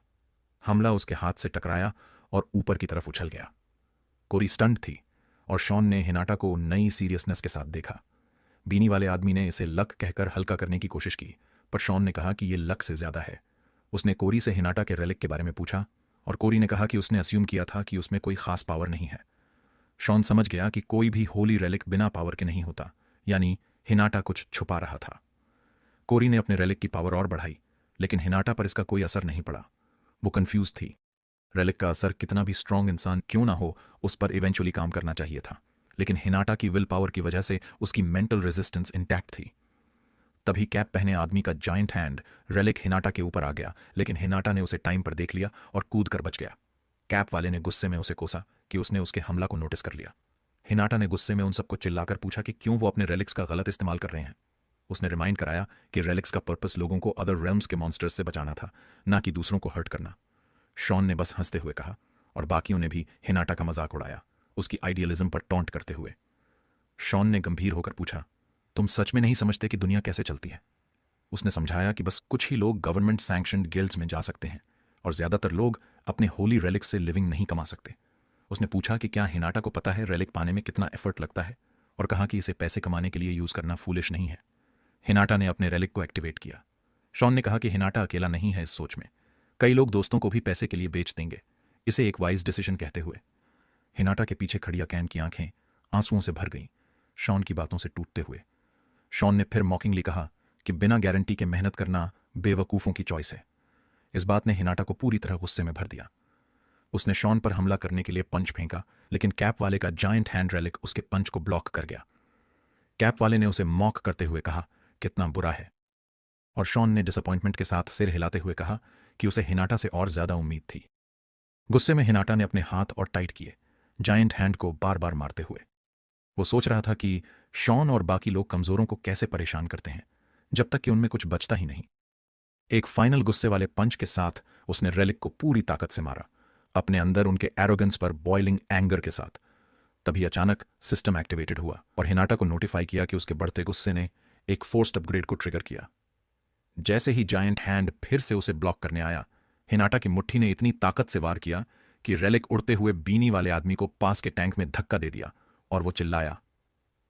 सभी लोग हैरान होकर खड़े रहे। जो कुछ उन्होंने अभी देखा था उस पर विश्वास नहीं कर पा रहे थे। हिनाटा ने गुस्से में पूछा, क्या कमजोर होना सच में इतना बड़ा अपराध है? तभी सिस्टम ने दिखाया कि उसका होली रेलिक अब सूट ऑफ रेज में बदल गया था, जिससे उसकी ताकत बहुत बढ़ गई। हिनाटा ने शॉन और बाकी सबको गुस्से से देखा और कहा, अब मैं इतना मजबूत हो जाऊंगा कि लोग जैसे तुम हो तुम्हें पूरी तरह मिटा दूंगा। हागन, जो हिनाटा के पीछे खड़ा था, हैरान होकर देख रहा था कि हिनाटा का सूट कैसे बदल गया। शॉन भी यह देखकर सोच रहा था कि क्या यह हिनाटा के होली रेलिक का हिस्सा था या कुछ और था। कोरी की हैरान सी एक्सप्रेशन देखकर शॉन को समझ में आ गया कि ऐसा कुछ नहीं था। अचानक हिनाटा शॉन के सामने आया और उसने इतनी तेजी से मूव किया कि शॉन को समझ ही नहीं आया। हिनाटा ने शॉन के सिर पर पंच मारा, लेकिन शॉन बच गया और बस उसके चेहरे पर एक छोटा सा घाव आया। शॉन ने पलटवार करने के लिए किक मारी, लेकिन हिनाटा ने उसे आसानी से इवेड कर लिया। कोरी चिंतित होकर शॉन को पुकारने लगी। शॉन ने हिनाटा को घूरा और महसूस किया कि हिनाटा हर मूव के साथ और मजबूत हो रहा था। शॉन ने अपना आर्टिफैक्ट निकाला और फर्श से पानी की बोतल उठाकर उस पर पानी डाला। उसने हिनाटा को बताया कि हालांकि उसने क्लास भी छोड़ दिया था, लेकिन उनका इन्नेट एबिलिटी अलग लेवल का था। शॉन ने पानी को कंट्रोल किया और उसे स्पाइक्स में बदलकर हिनाटा पर फेंका, लेकिन हिनाटा ने हर हमले को ब्लॉक किया। शॉन परेशान होने लगा क्योंकि उसने महसूस किया कि हिनाटा की हथेली को इन हमलों से टूट जाना चाहिए था। फिर शॉन ने पानी के बीच अपनी उंगली से इशारा किया और उसे पानी के बंधन में फंसा दिया। फिर उसने कहा कि हिनाटा को ये बाइंडिंग एबिलिटीज ध्यान में रखनी चाहिए थीं। फिर उसने पानी की स्पाइक्स से हिनाटा पर बार बार हमला किया, जिससे हिनाटा खून उगलने लगा। शॉन ने उसका मजाक उड़ाते हुए कहा, यह महसूस करना कुछ ऐसा है जैसे किसी धातु के ब्लॉक से मारा गया हो। शॉन ने फिर ज्यादा पानी डाला और कहा, मेरा होली रेलिक बिल्कुल फाइटिंग के लिए बना है, मैं पानी को आसानी से कंट्रोल कर सकता हूं। उसने हिनाटा से कहा, तुमने गलत ओपोनेंट को चुना है। फिर उसने एक विशाल पानी की स्पाइक को हिनाटा की तरफ भेजा। तभी अचानक एक एयर शॉट ने पानी की स्पाइक को रोक दिया और हिनाटा को बचा लिया। शॉन हैरान होकर मुड़ा और देखा कि अकैन फिर से खड़ी हो गई थी। उसने ठंडे स्वर में शॉन और उसके साथियों से कहा, तुम लोग मूर्ख हो अगर सोचते हो कि तुम मुझे हमेशा के लिए कंट्रोल कर सकते हो। हागन राहत की सांस लेते हुए अकैन से पूछा, क्या मैंने तुम्हारी मदद की? अकैन ने माफी मांगी और बताया कि उसे अपनी खुद की क्रियाओं का पता नहीं था, यहां तक कि उसने हागन को भी मारा था। फिर कोरी ने अपनी रेलिक का इस्तेमाल करने की कोशिश की, लेकिन अकैन ने एक एयर शॉट फायर किया और कोरी की रेलिक को उसके हाथ से गिरा दिया। अकैन ने गुस्से में पूछा, तुमने मेरे साथ धोखा क्यों किया? तो कोरी हंसी और जवाब दिया, बस पैसे के लिए। अकैन के चेहरे पर दर्द था, उसे गहरे विश्वासघात का एहसास हो रहा था। कोरी बिना किसी परवाह के अकैन के दर्द का मजाक उड़ा रही थी, यह कहते हुए कि उसे यह भी समझना चाहिए था कि वो सिर्फ एक बेकार कचरा है। कोरी जोर से हंसी, अकैन की पीड़ा का मजा लेते हुए। तभी बीनी पहने आदमी ने अकैन को पीछे से मारा और उसकी बगावत का मजाक उड़ाते हुए कहा, एक क्लास ई होते हुए तुम कैसे बगावत कर सकती हो? हिनाटा अब भी फंसा हुआ था और अकैन पास में लहूलुहान पड़ी थी। शॉन ने कहा, अब यह खत्म हो चुका है, तुम्हें उम्मीद थी कि तुम बच सकते हो। उसने आश्वासन दिया कि वो बाद में उन्हें सही से ब्रेन वॉश कर देगा। फिर शॉन ने कहा, अगर कोरी नहीं होती तो यह सब और भी बुरा हो सकता था। लेकिन तभी अकैन ने कांपते हुए खुद को खड़ा किया और शॉन से कहा, मुझे अकेले बदला नहीं मिल पाया, पर अब मैं ये सब नहीं सहूंगी। उसकी आंखों में आंसू थे, लेकिन उसने नई तसल्ली से कहा, अब मैं बहुत मजबूत बनूंगी। अकैन ने फिर अपनी रेलिक उठाई और शॉन पर फायर किया। हालांकि यह हमला शॉन को कोई नुकसान नहीं पहुंचाया, लेकिन इसने शॉन के रेलिक की कंट्रोल को तोड़ दिया और हिनाटा को आजादी मिल गई। शॉक्ड और गुस्से में शॉन ने अकैन को घूरा। अकैन थकी हारी घुटनों पर बैठ गई और हिनाटा की ओर देखते हुए धीरे से पूछा, क्या इस एक बार तुम पर भरोसा कर सकती हूं? हिनाटा ने मुस्कुराते हुए सिर हिलाया और बोला, मुझ पर छोड़ दो। शॉन ने ताना मारते हुए कहा कि अगर हिनाटा एक बार कंट्रोल तोड़ सकता है तो उसे फिर से बांधना भी आसान होगा। उसने फिर से पानी का इस्तेमाल कर हिनाटा को बांधने की कोशिश की, लेकिन हिनाटा ने अपना रिवेंज स्किल एक्टिवेट किया और आराम से मुक्त हो गया। हिनाटा शॉन की ओर बढ़ते हुए शांत स्वर में बोला, तुम हर वक्त ट्रैश और क्लास सी के बारे में बकवास करते हो। शॉन की आंखों में घबराहट दिखाई दी। उसने तेजी से पानी के स्पाइक्स फेंके, लेकिन हिनाटा ने उन्हें अपनी मुट्ठियों से हटा दिया। उसने शॉन से पूछा, तुम सच में सोचते हो कि जो लोग नीचे हैं वो कभी ऊपर नहीं आ सकते? शॉन की चिंता बढ़ गई। उसे एहसास हो गया कि उसके अटैक्स का कोई असर नहीं हो रहा। घबराकर वो पीछे हटते हुए गिर पड़ा। उसी पल हिनाटा उसके ऊपर खड़ा था। अपनी मुट्ठी उठाते हुए उसने सख्ती से कहा, मैं तुम्हें ट्रैश की असली ताकत दिखाऊंगा। शॉन ने उसे रोकने के लिए चिल्लाया, लेकिन हिनाटा का घूंसा सीधे उसके चेहरे पर लगा, जिससे स्टील की बार तक टूट गई। सब लोग हैरान थे कि यह क्या हो रहा है। कोरी घबरा गई जैसे ही हिनाटा ने फिर से शॉन को पंच करने के लिए हाथ उठाया, लेकिन अकैन की आवाज ने उसे रोक दिया। हिनाटा खड़ा हुआ और शॉन की ओर देखा, जो अब डर से कांप रहा था। बीनी पहने आदमी ने शॉन को ताने मारे और अपना रेलिक हिनाटा पर ताना, लेकिन हिनाटा ने उसे अपनी बांह से ब्लॉक कर दिया और आगे बढ़ता रहा। आदमी समझ गया कि यह महज किस्मत नहीं थी जो हिनाटा को अभी तक बचाए हुए थी। हिनाटा ने उसे कॉलर से पकड़कर हवा में उठा लिया और उसे चेतावनी दी कि उनसे दूर रहे। आदमी ने डर के मारे हामी भरी और हिनाटा ने उसे छोड़ दिया। हिनाटा अकैन के पास गया, जिसने अपने पिता के शब्द याद किए, जिसके पास सच्ची हिम्मत है वही असली ताकत रखता है। दोनों ने एक दूसरे को हाई फाइव किया। उन्हें नहीं पता था कि पास ही एक औरत छुपी हुई ये सब देख रही थी। उसने प्रिंसिपल को रिपोर्ट की और निर्देश मांगे। प्रिंसिपल ने कहा कि अकादमी में ऐसे लोगों के लिए कोई जगह नहीं है जो हद पार कर देते हैं, और महिला ने आदेश मान लिया।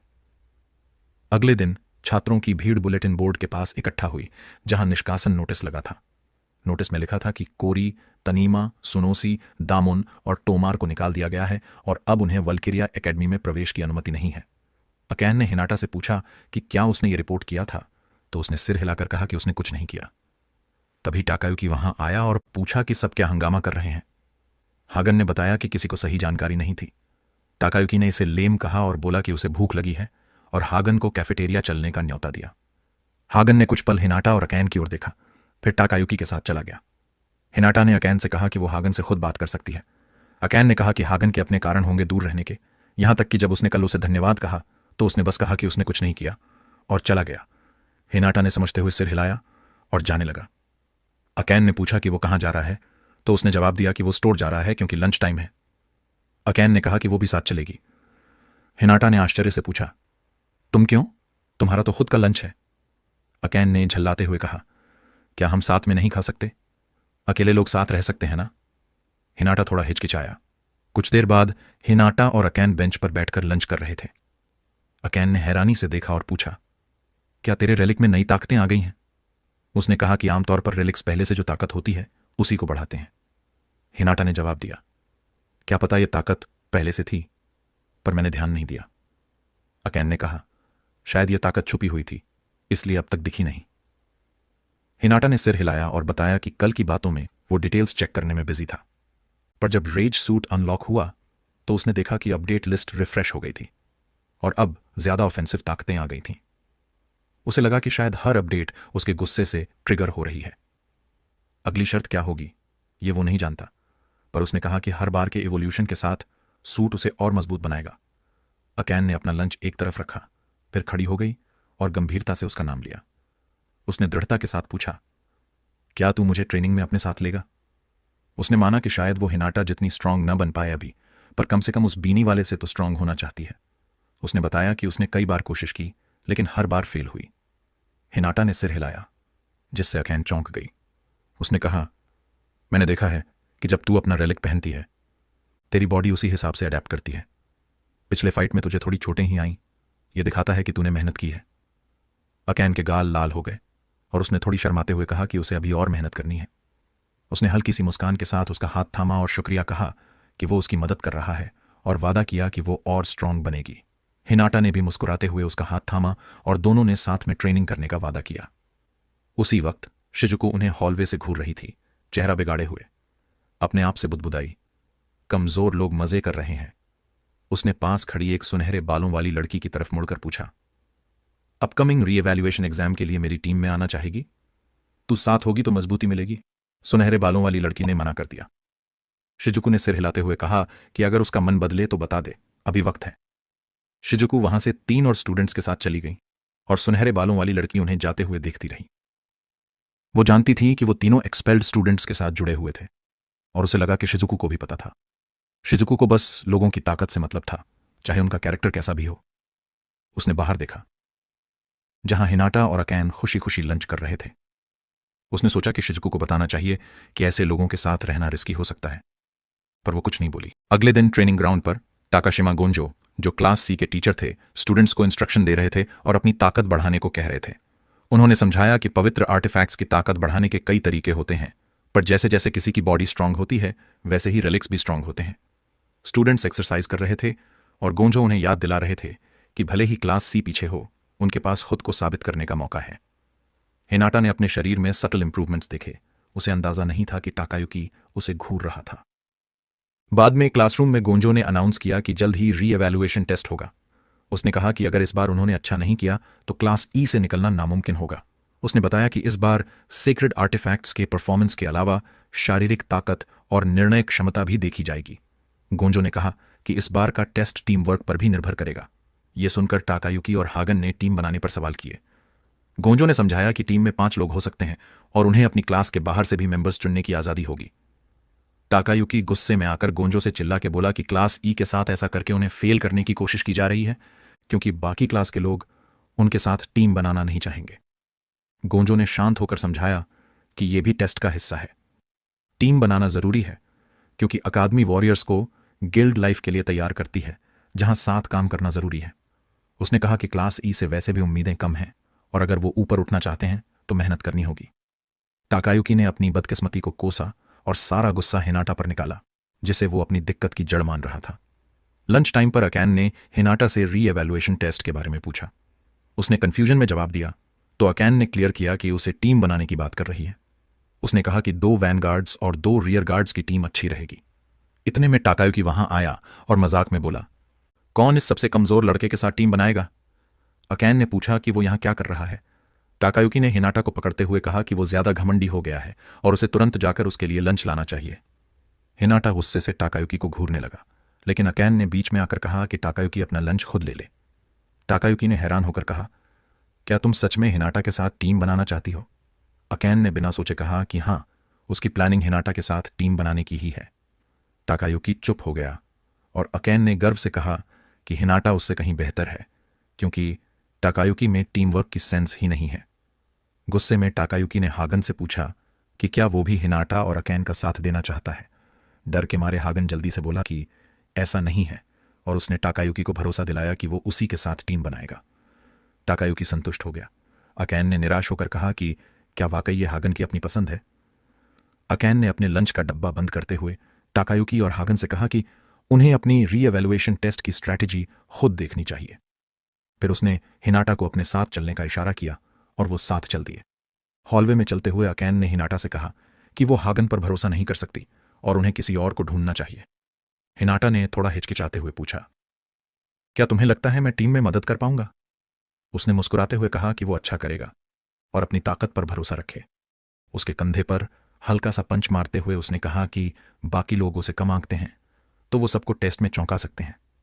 हिनाटा ने मुस्कुराकर हामी भरी, बगैर ये जाने कि दूर खड़ी सुनहरे बालों वाली लड़की उसे देख रही थी। उसने हिनाटा के बदले हुए अंदाज को नोटिस किया और हल्की सी मुस्कान के साथ सोचा कि शायद हिनाटा इंटरेस्टिंग है।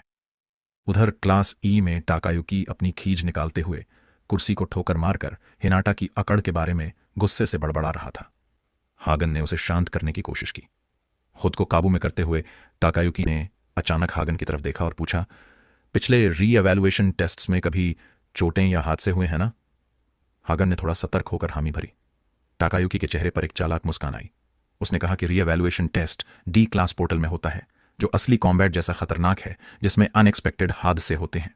लेकिन टाकायुकी ने इशारों में कहा कि शायद ये हादसे जानबूझकर भी कराए जा सकते हैं। हागन ये सुनकर थोड़ा डर गया और टाकायुकी की ओर देखने लगा। टाकायुकी ने अपनी उंगलियां टेबल पर थपथपाते हुए सोचा कि इस साल भी शायद कोई हादसा हो सकता है। सिम शिफ्ट होता है और हम एक लड़के को देखते हैं जो कुछ पोस्ट कर रहा है। अगले हफ्ते को वल्कीरिया री एवेल्युएशन एग्जाम है। वैसे वो 15 नंबर वाला लड़का अभी भी स्कूल अटेंड कर रहा है क्या? कौन? वो जिसने ब्रॉडकास्ट हादसे को नंगा होकर अंजाम दिया था। वो शायद अभी भी स्कूल में है। तुम्हें कैसे पता? Unofficial student list publicly available है। वो अनऑफिशियल क्यों है? हर साल री एवेल्युएशन एग्जाम के दौरान सीक्रेट इलीगल बेटिंग होती है। कैसी बेटिंग?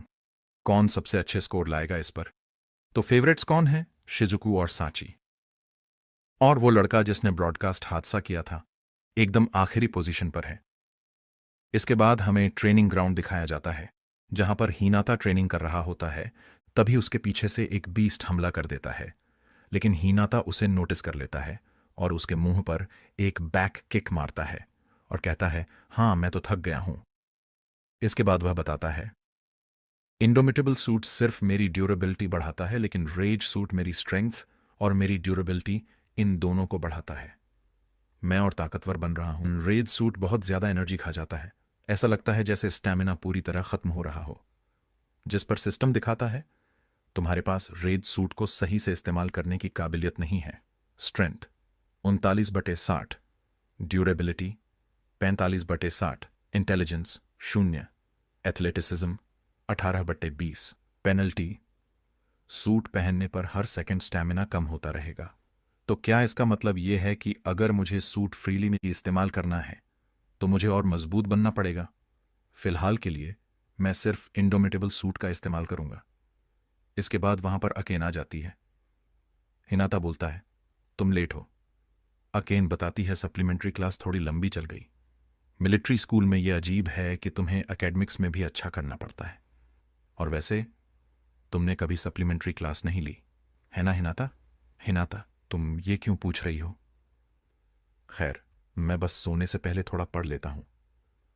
तुम सच में बहुत मेहनती हो हिनाता। वैसे आज एनर्जेटिक होकर मेहनत करते हैं।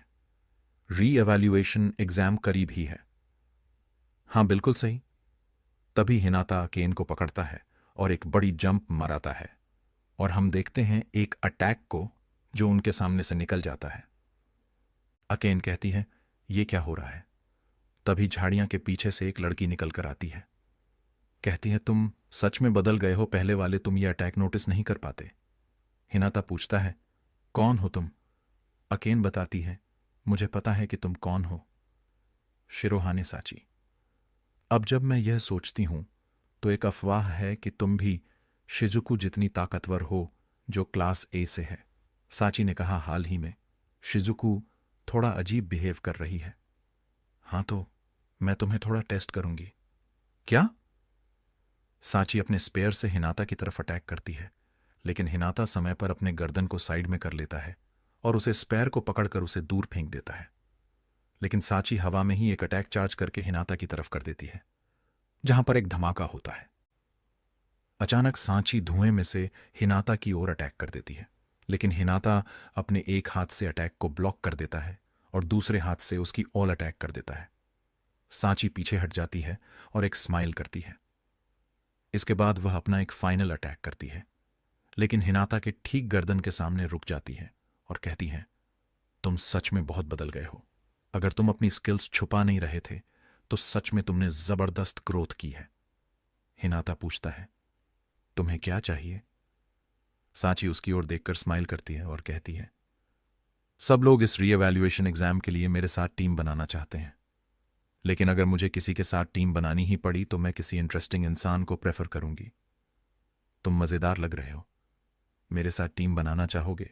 इसके बाद सांची आगे कहती है, तो क्या कहते हो, हम सब एक ही टीम में? हिनाता कहता है, बिल्कुल नहीं। सांची गुस्से में पूछती है, क्यों नहीं?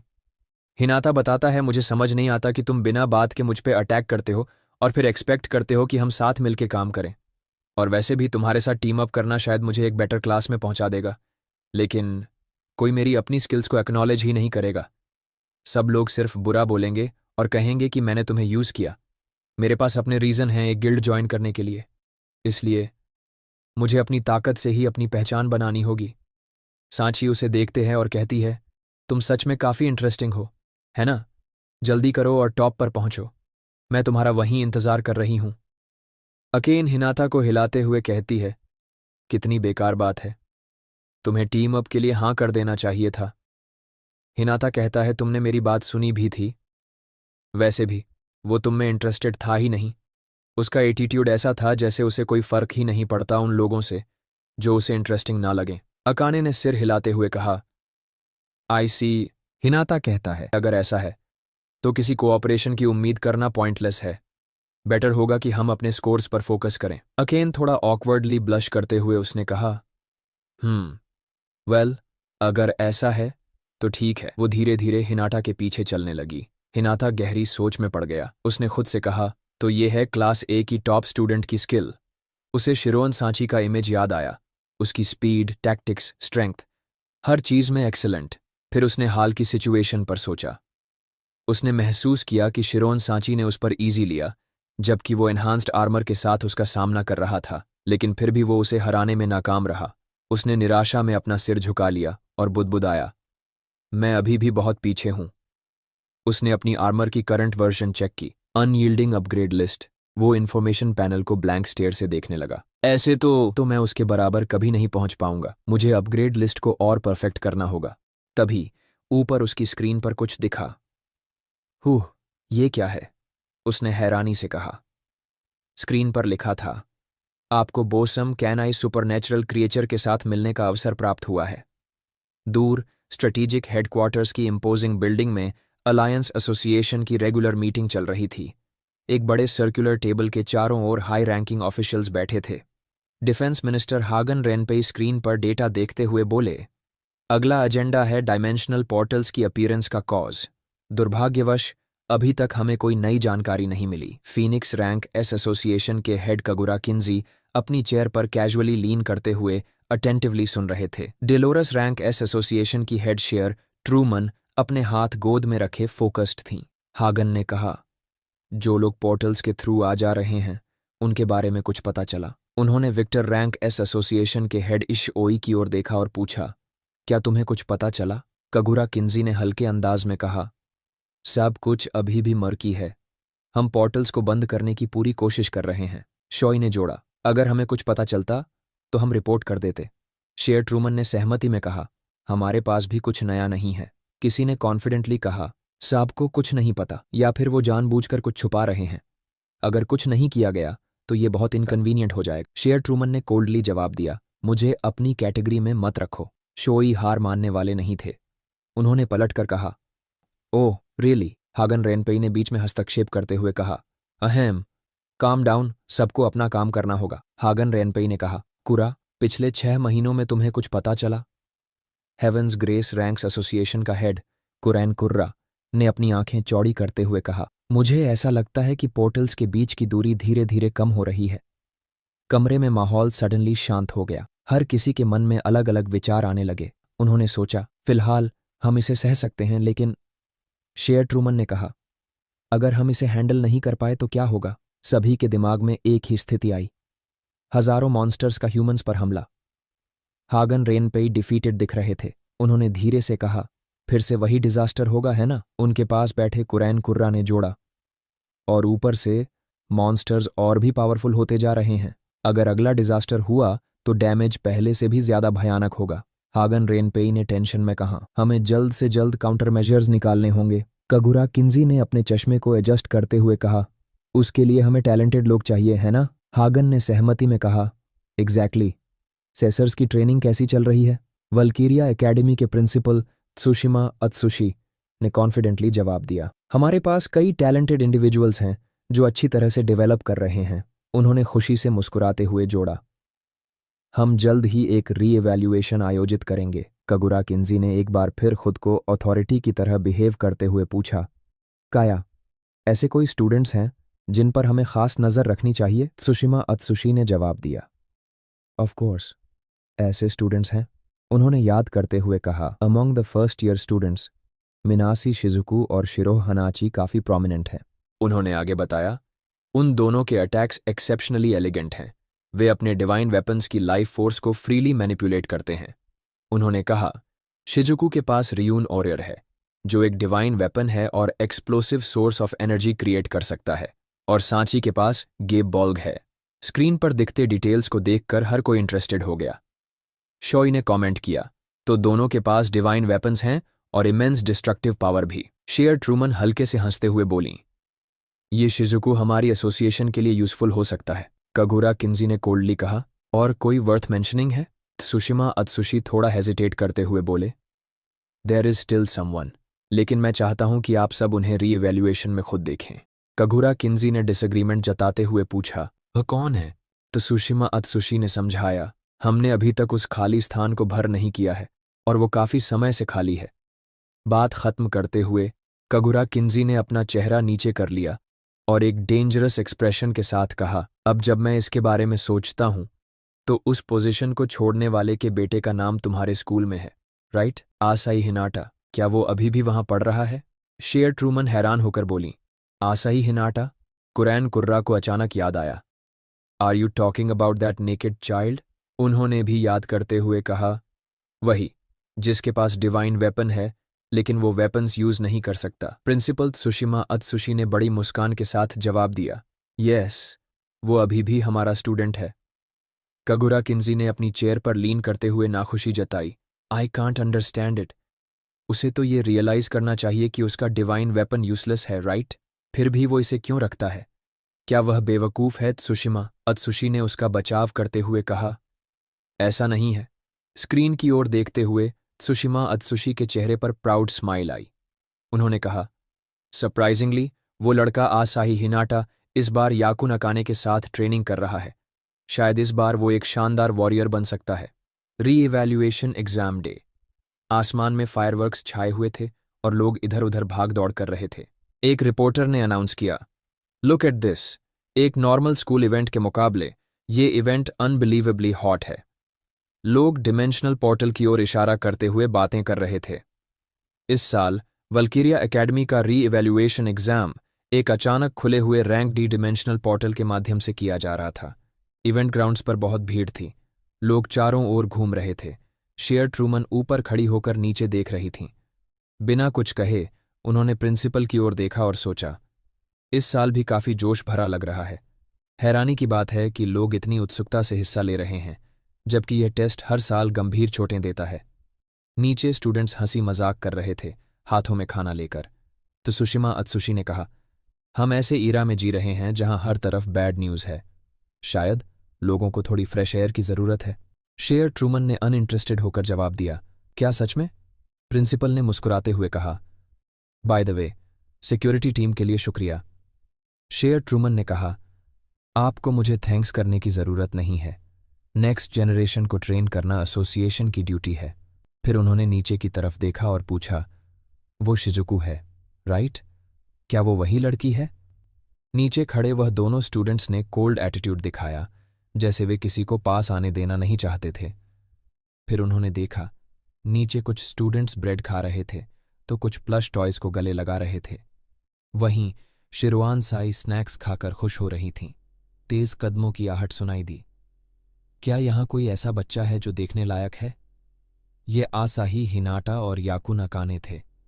एग्जाम शुरू होता है, रैंक डी पोर्टल का सीन दिखाया जाता है।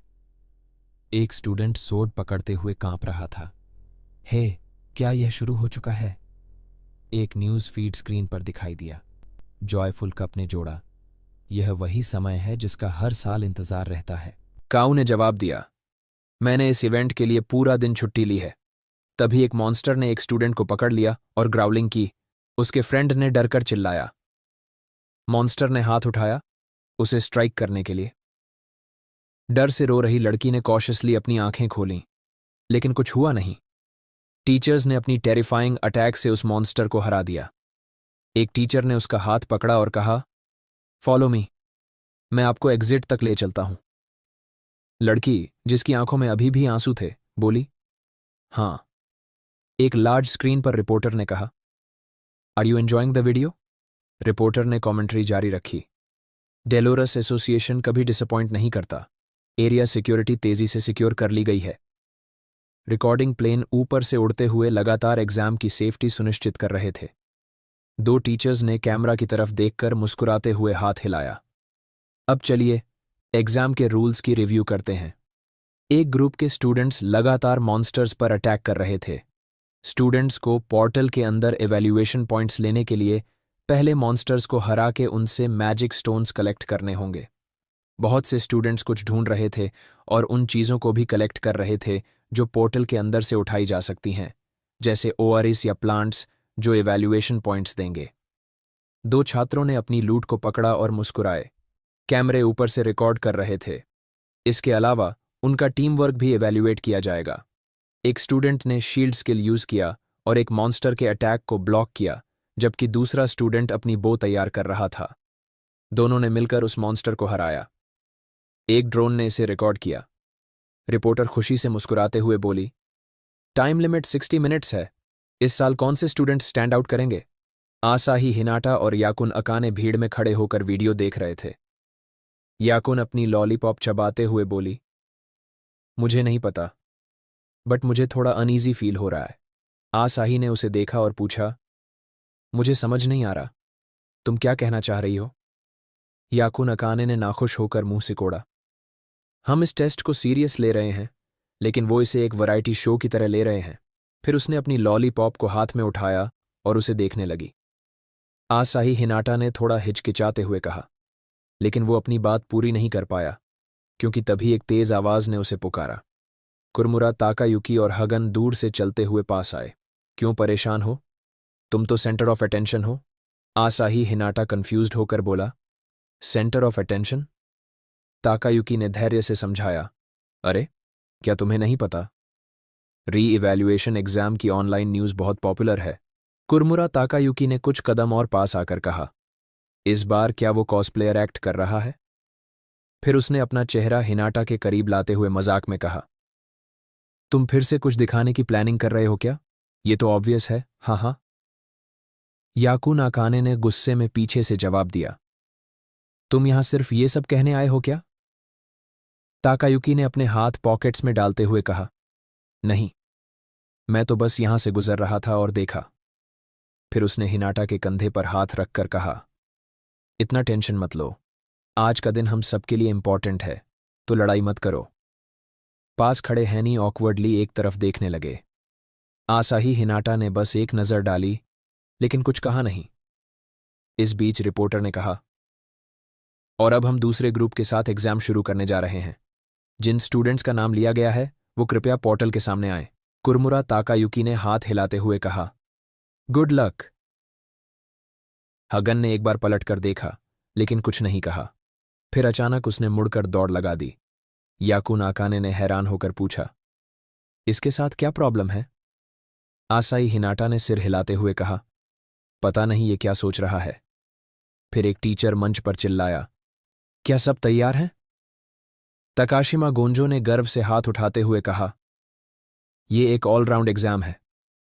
फिर उसने एक डिवाइस उठाया और कहा, अगर किसी इमरजेंसी में जरूरत पड़ी तो इसे यूज करना।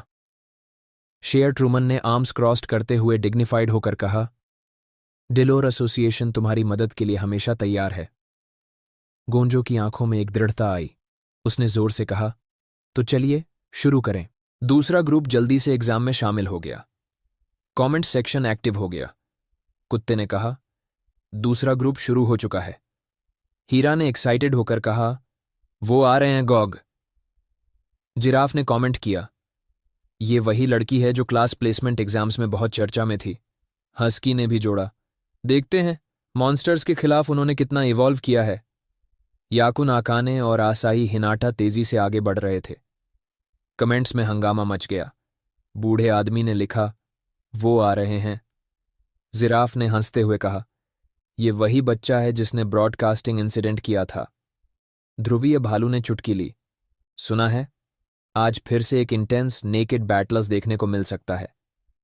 कैंची ने पूछा, क्या इन्हें अभी तक एलिमिनेट नहीं किया गया? युवक ने जवाब दिया, लगता है आज ये एक्सपल्शन से बच सकते हैं। हस्की ने नोट किया, लेकिन क्या उसके आर्मर का डिजाइन बदल गया है? चट्टान ने कहा, यह तो बस एक फीलिंग है। याकुन आकाने कहीं और देख रही थी। चिड़िया ने कमेंट किया, क्या ये दोनों टीम बना रहे हैं? एक चाबी ने मजाक उड़ाते हुए कहा, वैसे भी ये लोग जरूर बहुत कमजोर साबित होंगे। आसाही हिनाटा को कुछ अजीब महसूस हुआ। तभी उसने देखा कि एक बड़ा दांतों वाला मॉन्स्टर उसकी ओर बढ़ रहा था। जिराफ ने हंसते हुए कहा, गेम ओवर, हा हा। हीरे ने जोड़ा, कितनी बैड लक है। सैल्मन चिल्लाया, भागो। मॉन्स्टर गरजा और अपने बड़े पंजे को ऊपर उठाकर जोर से जमीन पर मारा। एक बड़ी ब्लास्ट हुई जिससे चारों ओर धुआं भर गया। एक युवक ने कहा, क्या ये अंत है? कोआला डरते हुए बोला, ये बहुत डेंजरस है। झटके की वजह से चारों ओर धुआं छा गया। अचानक मॉन्स्टर का मुंह दर्द में खुला। कोई चीज उसकी बॉडी को आर पार कर चुकी थी। चिड़िया ने हैरानी से पूछा, ये क्या हो रहा है? मॉन्स्टर जमीन पर पीठ के बल गिर पड़ा। लाल आर्मर पहने आसाई हिनाटा ने उसे जोर से लात मारी। सभी लोग स्टंड रह गए। कुत्ते ने चौंकते हुए कहा, लेकिन ये तो अभी भी लड़ रहा है, और वो भी इतने इम्पैक्टफुल तरीके से। मुर्गे ने कहा, जैसा मैंने सोचा था, इसके आर्मर का डिजाइन सच में बदल गया है। बूढ़े आदमी ने हैरानी में चिल्लाया, वाओ। स्क्रीन पर कागुरा गेनजी आसाही हिनाटा की लड़ाई देख रहा था। उसने अपनी ठुड्डी हाथ पर टिकाई और ध्यान से देखने लगा। तभी अचानक एक सीन देखकर उसकी आंखें हैरानी से चौड़ी हो गईं। उस मॉन्स्टर को दूर तक लात मारकर फेंक देना वाकई स्केरी था। बड़े स्क्रीन पर देख रहे सभी लोग भी शॉक्ड रह गए। अरे दोस्तों, क्या ये वही है? किसी ने सरप्राइज्ड होकर पूछा। क्लास ए की शेयर ट्रूमन बड़े स्क्रीन पर इंटरेस्ट से देख रही थी। उन्होंने कहा, यह पहली बार है जब मैंने कोई ऐसा डिवाइन वेपन देखा है जो अपना फॉर्म चेंज कर सकता है। त्सुशिमा अत्सुशी ने अपने हाथ पीठ के पीछे बांध लिए और कहा, तुम बिल्कुल भी शॉक्ड नहीं लग रही हो। शेयर ट्रूमन ने उत्तर दिया, वो बेकार नेकेड बॉय, यही तो सबका ख्याल था। उन्होंने क्रिटिसाइज करते हुए जोड़ा, लेकिन तुम उन लोगों के प्रति बहुत कठोर हो जिनमें टैलेंट नहीं होता। शेयर ट्रूमन ने उन छात्रों की तस्वीरें याद कीं जिन्हें रिजेक्ट कर दिया गया था, और वो चुपचाप वहां से चले गए थे। अगर किसी में वाकई पोटेंशियल नहीं है तो वो कभी क्लास ई में प्रवेश ही नहीं कर सकता, और ये साफ है कि उसमें जरूर कुछ स्पेशल होगा। इसीलिए त्सुशिमा अत्सुशी ने स्माइल करते हुए कहा, तुम्हें तो पता ही है उसे एक्सपेल नहीं किया जाएगा, है ना? तभी आसाही हिनाटा ने मॉन्स्टर को इतनी जोर से लात मारी कि वो नीचे गिर पड़ा। वो तुरंत डिफेंसिव स्टैंस में लौट आया। रेज आर्मर से निकली ताकत उसके चारों ओर फैल रही थी। मॉन्स्टर गुर्राते हुए तेजी से उसकी ओर बढ़ा। आसाही हिनाटा ने अपना मुक्का उठाया, लेकिन मॉन्स्टर ने अपनी तेज पंजों से हमला किया। तभी अचानक साइड से फायरिंग शुरू हो गई। ये क्या था? मॉन्स्टर ने कंफ्यूज्ड होकर सोचा। याकुना केन अपनी 6 बैरल गन से लगातार फायर कर रही थी। स्थिति क्रिटिकल देखकर उसने पीछे मुड़कर चिल्लाया, हिनाटा, काम पूरा हुआ या नहीं? लगभग, उसने ऊपर से जंप लगाते हुए जवाब दिया। जी, बस अब काफी हुआ। मॉन्स्टर ने ऊपर देखा, कंफ्यूज्ड था। आसाही हिनाटा ने अपनी पहली रेज बर्स्ट स्किल का यूज किया और मॉन्स्टर के सिर के बीचों बीच वार किया। वो सीधे जमीन पर उतरा और मॉन्स्टर के सामने खड़ा हो गया। आसाही हिनाटा ने झुककर मैजिक स्टोन उठाया। मॉन्स्टर को हराने के बाद उसने मैजिक स्टोन को पकड़ते हुए उसने रिकॉल किया, मुझे इसे सेफ रखना होगा। असाही हिनाटा ने मैजिक स्टोन याकुन आकाने की तरफ फेंका। गुड सपोर्ट, उसने मुस्कुराते हुए कहा। याकुन आकाने ने खुशी से आंख मारी। और तुम? वो पंच काफी अमेजिंग था। दूर एक पेड़ के पीछे छुपा कुरमुरा ताकायुकी सब कुछ देख रहा था। उसने गुस्से में जीभ दबाई और धीरे से पीछे हट गया। दूसरी ओर हिनाटा और आकाने हंसते हुए एक दूसरे से बात कर रहे थे। ट्रेनिंग का असर दिख रहा है, आकाने ने कहा। यह ट्रूली अमेजिंग लगता है। हाँ, हिनाटा ने अपना मुट्ठी भींचते हुए सोचा। फर्स्ट रेज बर्स्ट, जब तुम इसे छोड़ते हो। वो बार बार अपने इंटेंस प्रैक्टिस को याद कर रहा था। ये टेक्निक है सारी स्टोर्ड एनर्जी को एक साथ रिलीज करने की। ये मेरी रेज आर्मर के साथ वेव स्किल है। मैंने सिर्फ 2 हफ्तों में ये सब अचीव कर लिया है। मैं हर वक्त रेज आर्मर नहीं पहन सकता, बट तभी अचानक एक और मॉन्स्टर उसकी ओर बढ़ा। हिनाटा, पीछे देखो, याकुन आकाने चिल्लाई। एक जायंट मच्छर गोली लगने के बाद पास ही गिरा। याकुन आकाने ने तुरंत आगे बढ़कर प्राउडली कहा, मैंने इसे हैंडल कर लिया। वो खुशी से मुस्कुराई। मैं काफी औसम हूं, है ना? हिनाटा ने बिना हिचक उसकी तारीफ की। हाँ, तुमने अच्छा किया। फिर उसने सोचा, आकाने मेरी वीकनेसेस को बैलेंस कर रही है। याकुन आकाने ने भी अपने प्रैक्टिस को याद किया। शायद ऐसा इसीलिए है क्योंकि मैंने लगातार मेहनत की है। मेरी डिवाइन वेपन की पावर और एक्यूरेसी काफी बढ़ गई है। उसकी आंखों में डिटर्मिनेशन झलकने लगी। और सबसे बड़ी बात, एनिमीज को ट्रैक करने की मेरी एबिलिटी इंप्रूव हो गई है। तभी उसने जोर से चिल्लाया, वो उस डायरेक्शन से आ रहे हैं। दूर से 3 हॉबगॉब्लिन्स हंसते हुए उनकी तरफ बढ़ रहे थे। 3 हॉबगॉब्लिन्स, उसने कामली अनाउंस किया। हिनाटा तेजी से आगे बढ़ा। Got it. दोनों ने शानदार टीम वर्क दिखाया। याकुन आकाने ने दूर से शूटिंग करके पीछे के 2 एनिमीज को खत्म कर दिया, जिससे वो शॉक हो गए। तभी तीसरा गुस्से में आ गया। वो जोर से चिल्लाया और अपनी क्लब लहराने लगा। हिनाटा ने सीधे आगे बढ़कर हॉबगॉब्लिन के क्लब पर पंच मारा। क्लब टूट गया और उसने दुश्मन के चेहरे पर जोर से वार किया। दुश्मन दर्द में कराहता हुआ नीचे गिरा और मैजिक स्टोन्स में बदल गया। हिनाटा ने अपनी जगह खड़े होकर सोचा, अब मेरे पास एक परफेक्ट फिनिशिंग मूव है। उसने मैजिक स्टोन्स उठाए और मुस्कुराया। मैं ये टेस्ट आराम से पास कर सकता हूं।